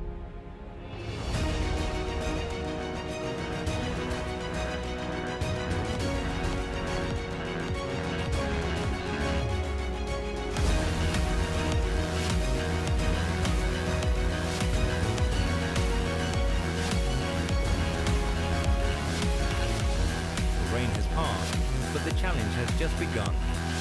The 100-kilometer runners face their highest climb, ascending Bukit Palong, where the trail rises steep and unforgiving. Each step pushes them higher as the last light of day fades behind the hills. Through the quiet villages and into the forest, lines of headlamps cut across the darkness. Every step echoes against the silence of the mountains. For the runners, the night is a test of patience and endurance.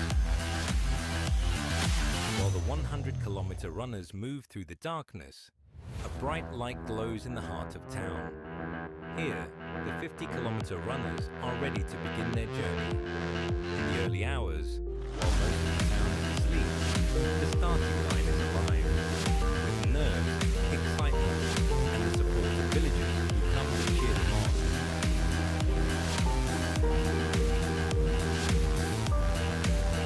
At exactly 2 a.m., the horn sounds.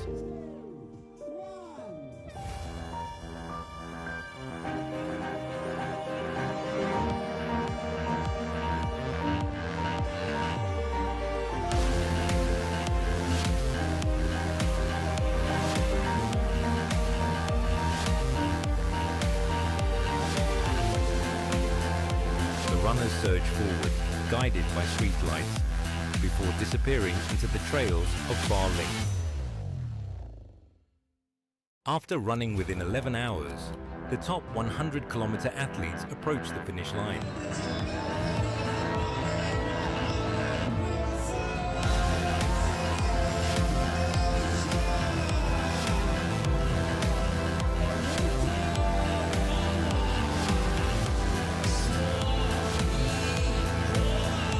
Exhausted but unbroken, they carry the pride of conquering the mountains, and the cheers of Barling welcome them home. At 7 in the morning, another wave begins. The 25-kilometer runners gather, filled with fresh energy and excitement. Unlike the long night of the ultra, this race carries the fire of the morning sun.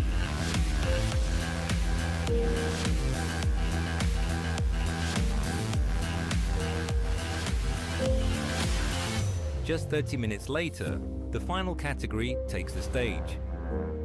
The 10-kilometer run brings together families, friends, and first-timers. For many, it is not just a race, but a celebration of running in Bali.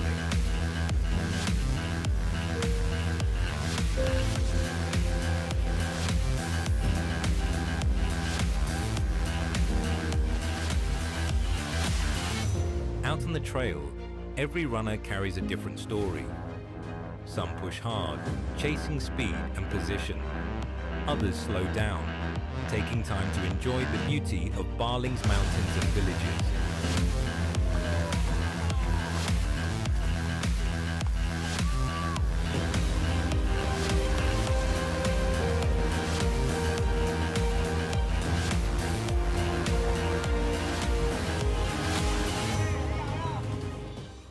Orang kampung mengalu-ngalukan. Di Bali ke belakang, kami Bali ke depan. InsyaAllah, mudah-mudahan ada lagi program ini untuk kebaikan semua.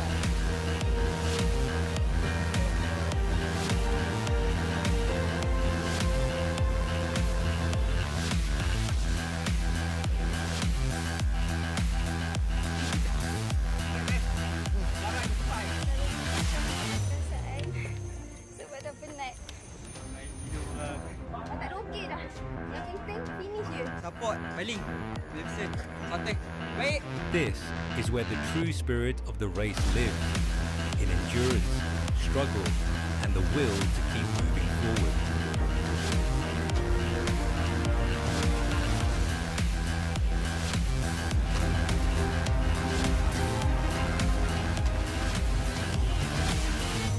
At the finish line, every story finds its ending. Some arrive smiling, overjoyed just to complete the distance. Some celebrate victory, chasing their target time or standing on the podium. Others cross together with friends, sharing the moment side by side. There are hugs, there are tears, there is waiting and cheering for loved ones.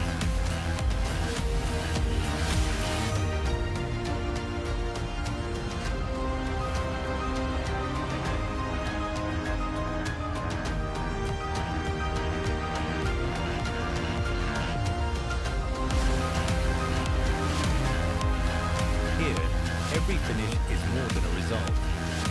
It is a memory to be kept forever. As the race comes to an end, life in Baling continues. The morning market comes alive. Villagers trading, laughing, and sharing their day. Runners and locals together, sharing the same space, the same morning. The magnificent Baling 2025. Thank you for being part of this journey, and we'll see you again next year.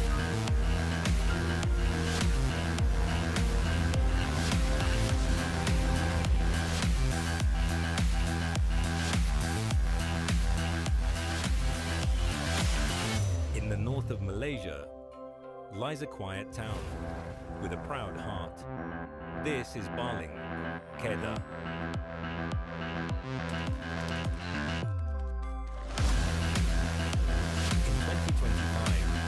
More than 2,000 runners from across the world gather here. Dalam kawasan Kamali ni memang duk cerita pasal ada orang nak main kampung nak lari duduk lebih kurang macam tu, macam mereka dah excited. So ada 2,000 orang akan berjalan di kampung kami, berlari dan tengok sendiri kampung kami macam mana suasana. The magnificent Baling 120-25. The journey begins not on the trail, but here at the race village. Excitement fills the air as runners collect their race medals. For some, this is their first time in Baling. First time nak berlari sekitar Baling. So far dia punya respect dia lancar, orang ramai, penduduk-penduduk dia ramah. Kejap-kejap lagi mungkin nak try makan pula lah. First time saya datang kat sini dan saya sangat-sangat excited. Saya sangat teruja lah. Ni first time naik RV, kita ada gunung kat belakang ni, memang cantik lah. And then ni first event yang saya tengok 100 km, ramai gila, beratus dari sini, sama-sama. Here, even the locals join in. Villagers volunteering as crew, welcoming runners with warm smiles and helping hands. Berasa teruja dan sangat seronok. Excited lah. Betul, sebab kami tak pernah ada macam mana event yang besar macam ni dekat Bali. Welcome to Bali Kedah, Malaysia. As the clock strikes 4, the sky opens. Rain pours over Barling, but nothing can dampen the spirit here. School children perform with energy, their voices and drums cutting through the storm, lifting the hearts of everyone waiting at the start line.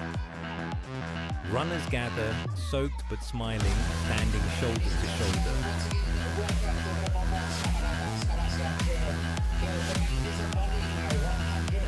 The challenge ahead is long, uncertain and brutal, but in this moment, they are ready. The countdown begins.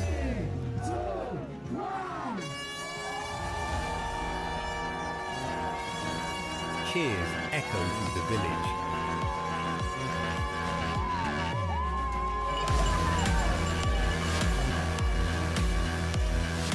And with that, the 100-kilometer journey begins.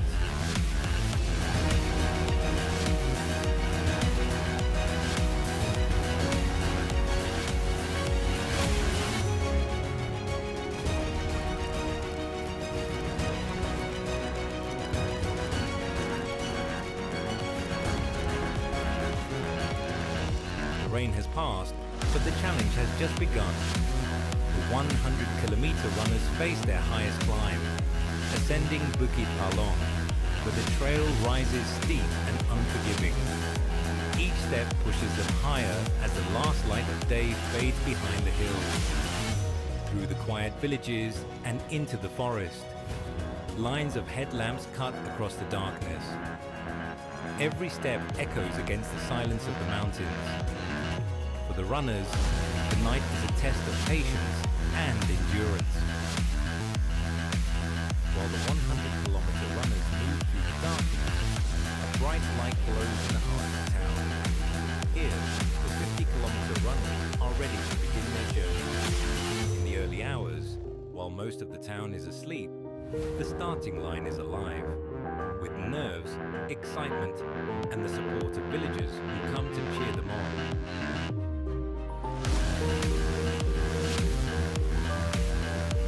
At exactly 2 a.m., the horn sounds.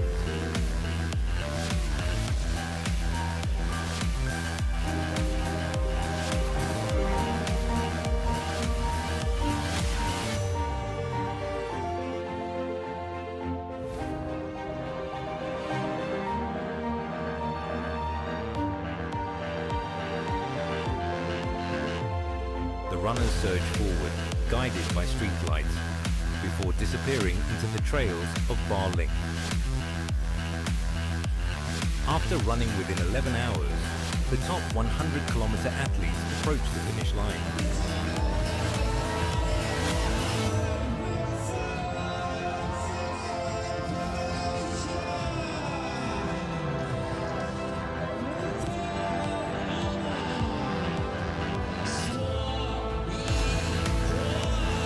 Exhausted but unbroken, they carry the pride of conquering the mountains, and the cheers of Barling welcome them home.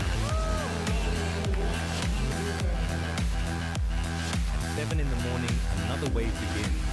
25-kilometer runners gather, filled with fresh energy and excitement. Unlike the long night of the ultra, this race carries the fire of the morning sun.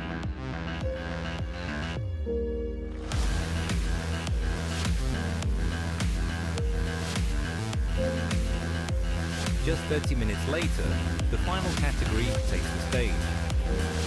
The 10-kilometer run brings together families, friends, and first-timers. For many, it is not just a race, but a celebration of running in Barling.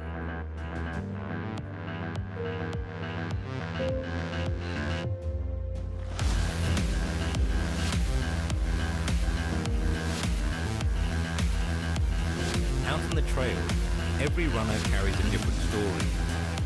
Some push hard, chasing speed and position. Others slow down, taking time to enjoy the beauty of Baling's mountains and villages.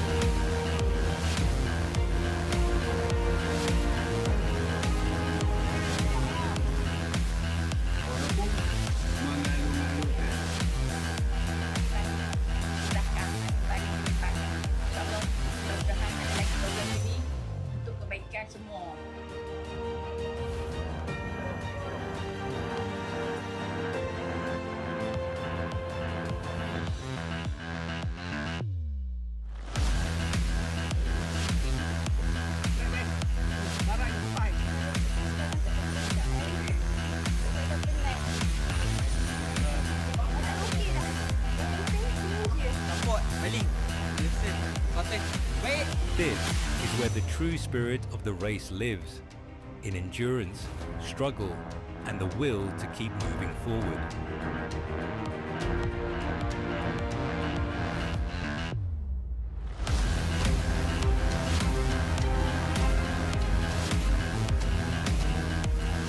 At the finish line, every story finds its ending. Some arrive smiling, overjoyed just to complete the distance. Some celebrate victory, chasing their target time or standing on the podium. Others cross together with friends, sharing the moment side by side. There are hugs, there are tears, there is waiting and cheering for loved ones.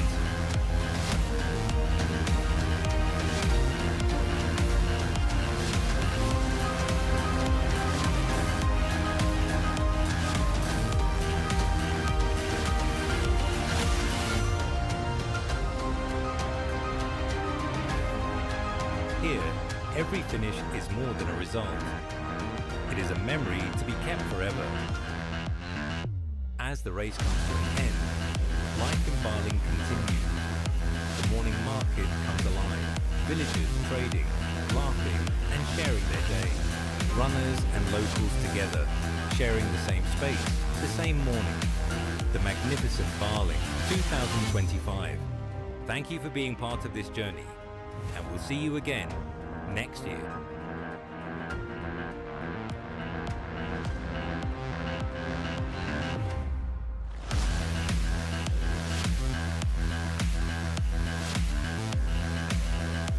In the north of Malaysia lies a quiet town with a proud heart.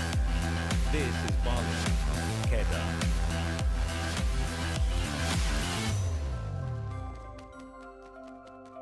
In 2025, more than 2,000 runners from across the world gather here. Dalam kawasan kami ini memang berita pasal ada orang nak main dan lari itu lebih faham itu macam mereka dah excited. So ada 2,000 orang akan berjalan di kampung kami, berlari dan tengok kampung kami bersama-sama.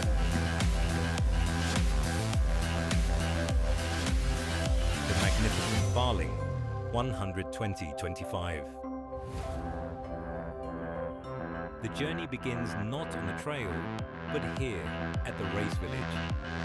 Excitement fills the air as runners collect their race medals.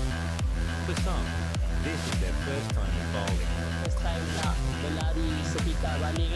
So far dia punya respect dia lancar, orang ramai, penduduk-penduduk dia ramah. Kejap-kejap lagi mungkin nak try makan pula. First time saya datang kat sini dan saya sangat-sangat excited. Saya sangat teruja lah. Ni first time ni RV, kita ada gunung kat belakang ni, memang cantik lah. And then ni first event yang saya tengok 100 km, ramai gila, beratus dari sini, sama-sama. Here, even the locals join in. Villagers volunteering as crew, welcoming runners with warm smiles and helping hands.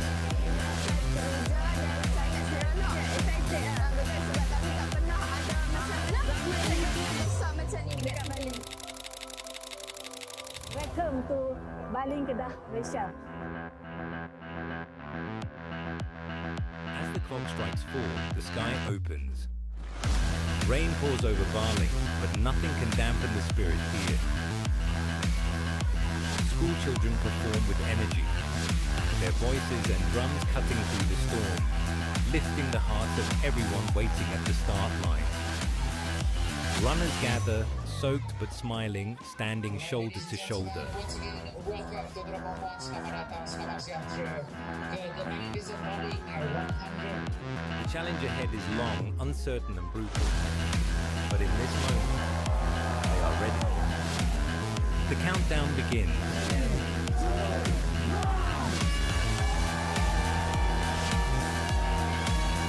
Cheers echo through the village.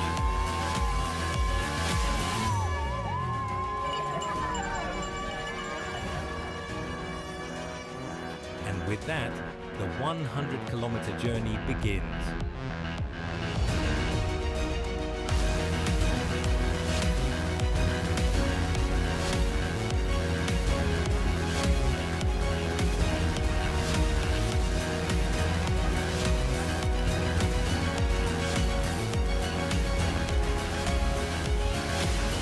The rain has passed, but the challenge has just begun. The 100-kilometer runners face their highest climb, ascending Bukit Palong, where the trail rises steep and unforgiving. Each step pushes them higher as the last light of day fades behind the hills. Through the quiet villages and into the forest, lines of headlamps cut across the darkness. Every step echoes against the silence of the mountains. For the runners, the night is a test of patience and endurance. While the 100-kilometer runners move through the darkness, a bright light glows in the heart of town. Here, the 50-kilometer runners are ready to begin their journey. In the early hours, while most of the town is asleep, the starting line is alive, with nerves, excitement, and the support of villagers who come to cheer them on.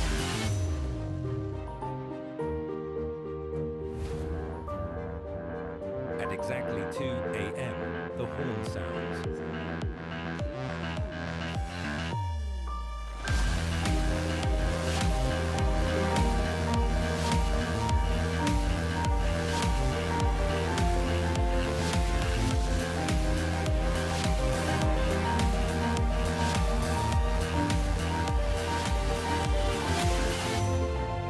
The runners surge forward, guided by street lights, before disappearing into the trails of Baling. After running within 11 hours, the top 100-kilometer athletes approach the finish line.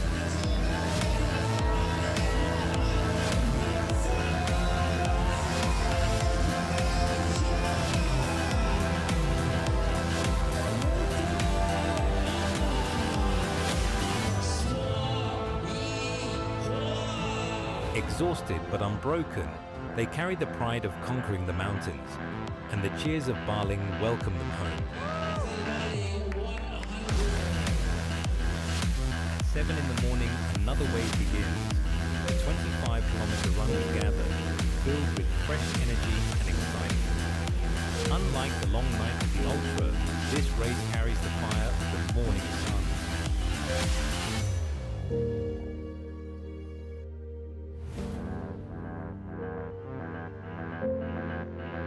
Just 30 minutes later, the final category takes the stage. The 10-kilometer run brings together families, friends, and first-timers.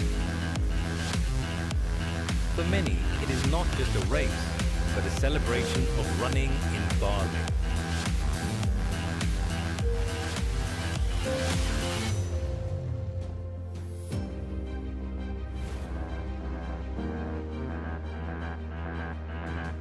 Out on the trail, every runner carries a different story. Some push hard, chasing speed and position. Others slow down, taking time to enjoy the beauty of Baling's mountains and villages.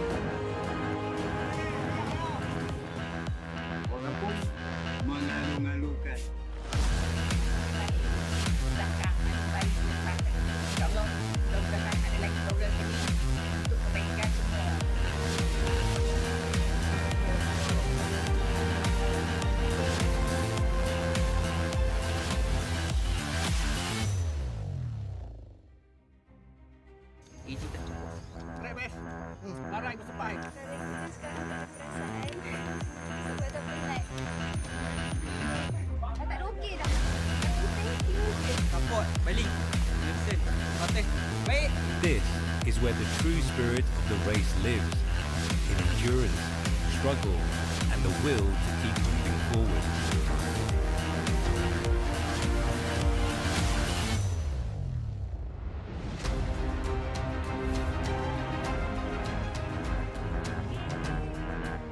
At the finish line, every story finds its ending. Some arrive smiling, overjoyed just to complete the distance. Some celebrate victory, chasing their target time or standing on the podium. Others cross together with friends, sharing the moment side by side. There are hugs, there are tears, there is waiting and cheering for loved ones.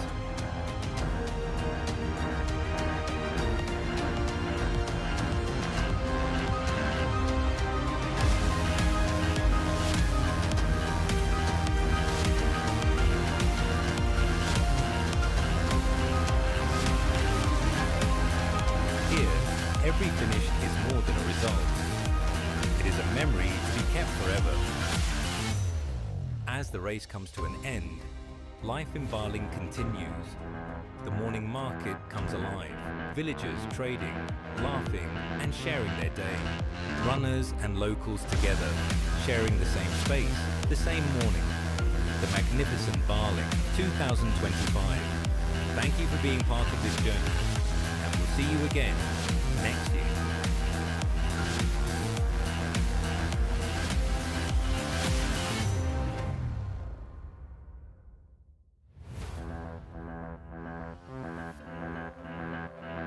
In the north of Malaysia lies a quiet town with a proud heart. This is Barling, Kedah.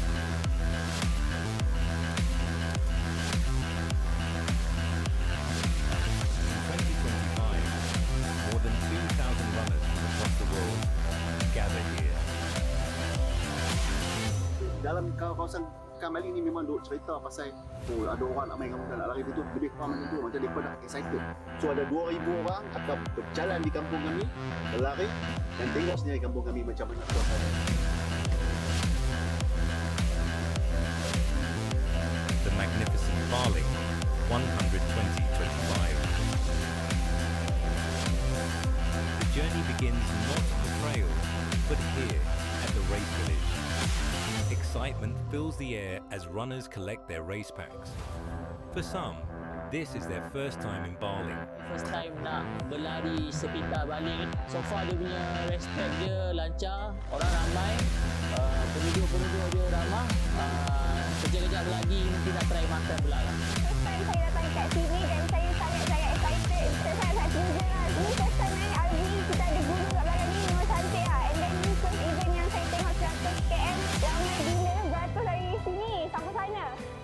Here, even the locals join in. Villagers volunteering as crew, welcoming runners with warm smiles and helping hands. Berasa teruja dan sangat seronok. Excited lah. Sebab kami tak pernah ada macam ramai event yang besar macam ni dekat Barling. Welcome to Barling, Kedah, Malaysia. As the clock strikes 4, the sky opens. Rain pours over Barling, but nothing can dampen the spirit here. School children perform with energy, their voices and drums cutting through the storm, lifting the hearts of everyone waiting at the start line. Runners gather, soaked but smiling, standing shoulder to shoulder.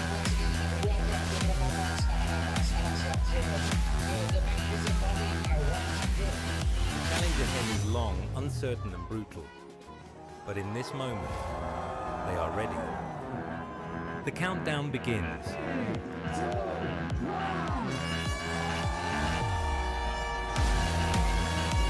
Cheers echo through the village.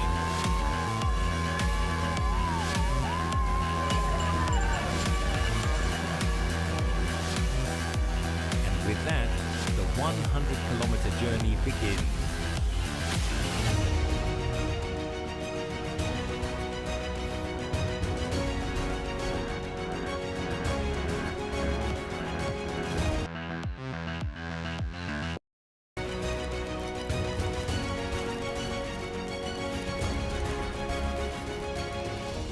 rain has passed, but the challenge has just begun.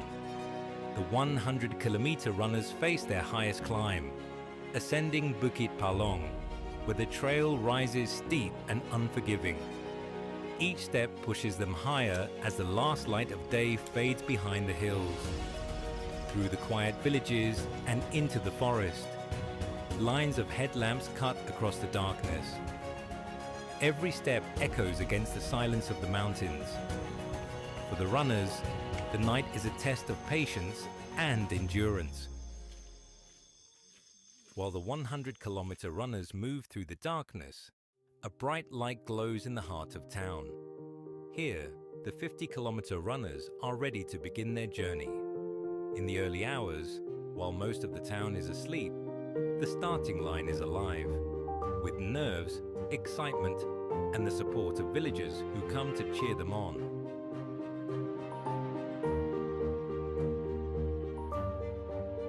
At exactly 2 a.m., the horn sounds.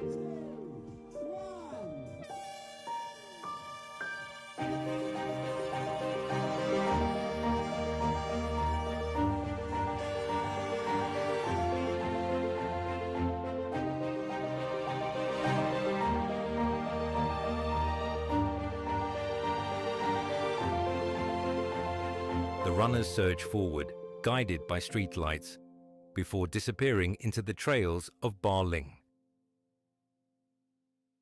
After running within 11 hours, the top 100-kilometer athletes approach the finish line.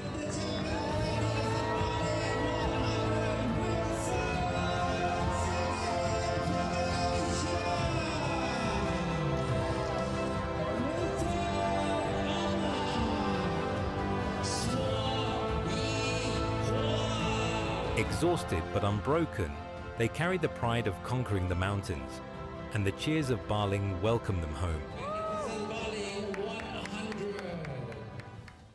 At 7 in the morning, another wave begins. The 25-kilometer runners gather, filled with fresh energy and excitement. Unlike the long night of the ultra, this race carries the fire of the morning sun.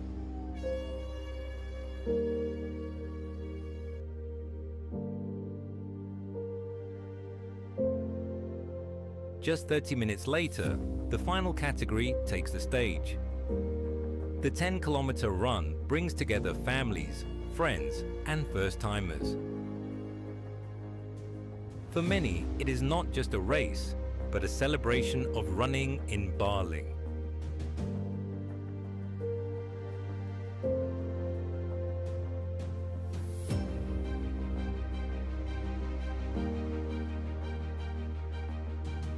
Out on the trail, every runner carries a different story.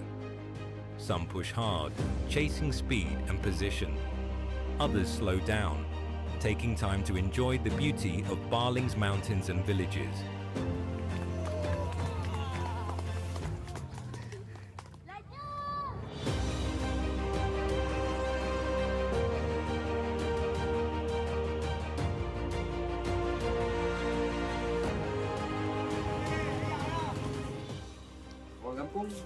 Mengalu-ngalukan. Nama ni Baling belakang, kami Baling ke depan dah. InsyaAllah, mudah-mudahan ada lagi program macam ni untuk kebaikan semua.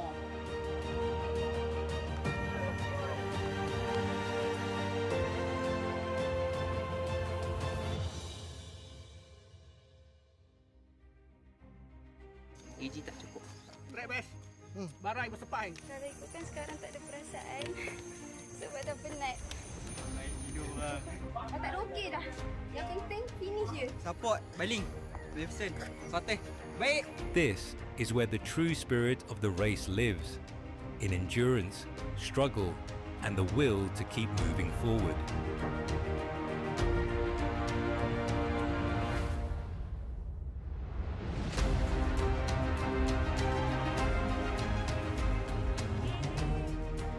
At the finish line, every story finds its ending.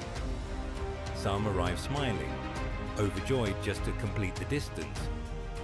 Some celebrate victory, chasing their target time or standing.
tips sorry sebab saya demam. So kalau tips saya nak share, enjoy your race sebab ini so this year saya take part 21 km. Just enjoy your run. Kalau try PB, okay lah, itu saja. Alright, thank you. Good luck tomorrow, Sanjay. Alright, ingat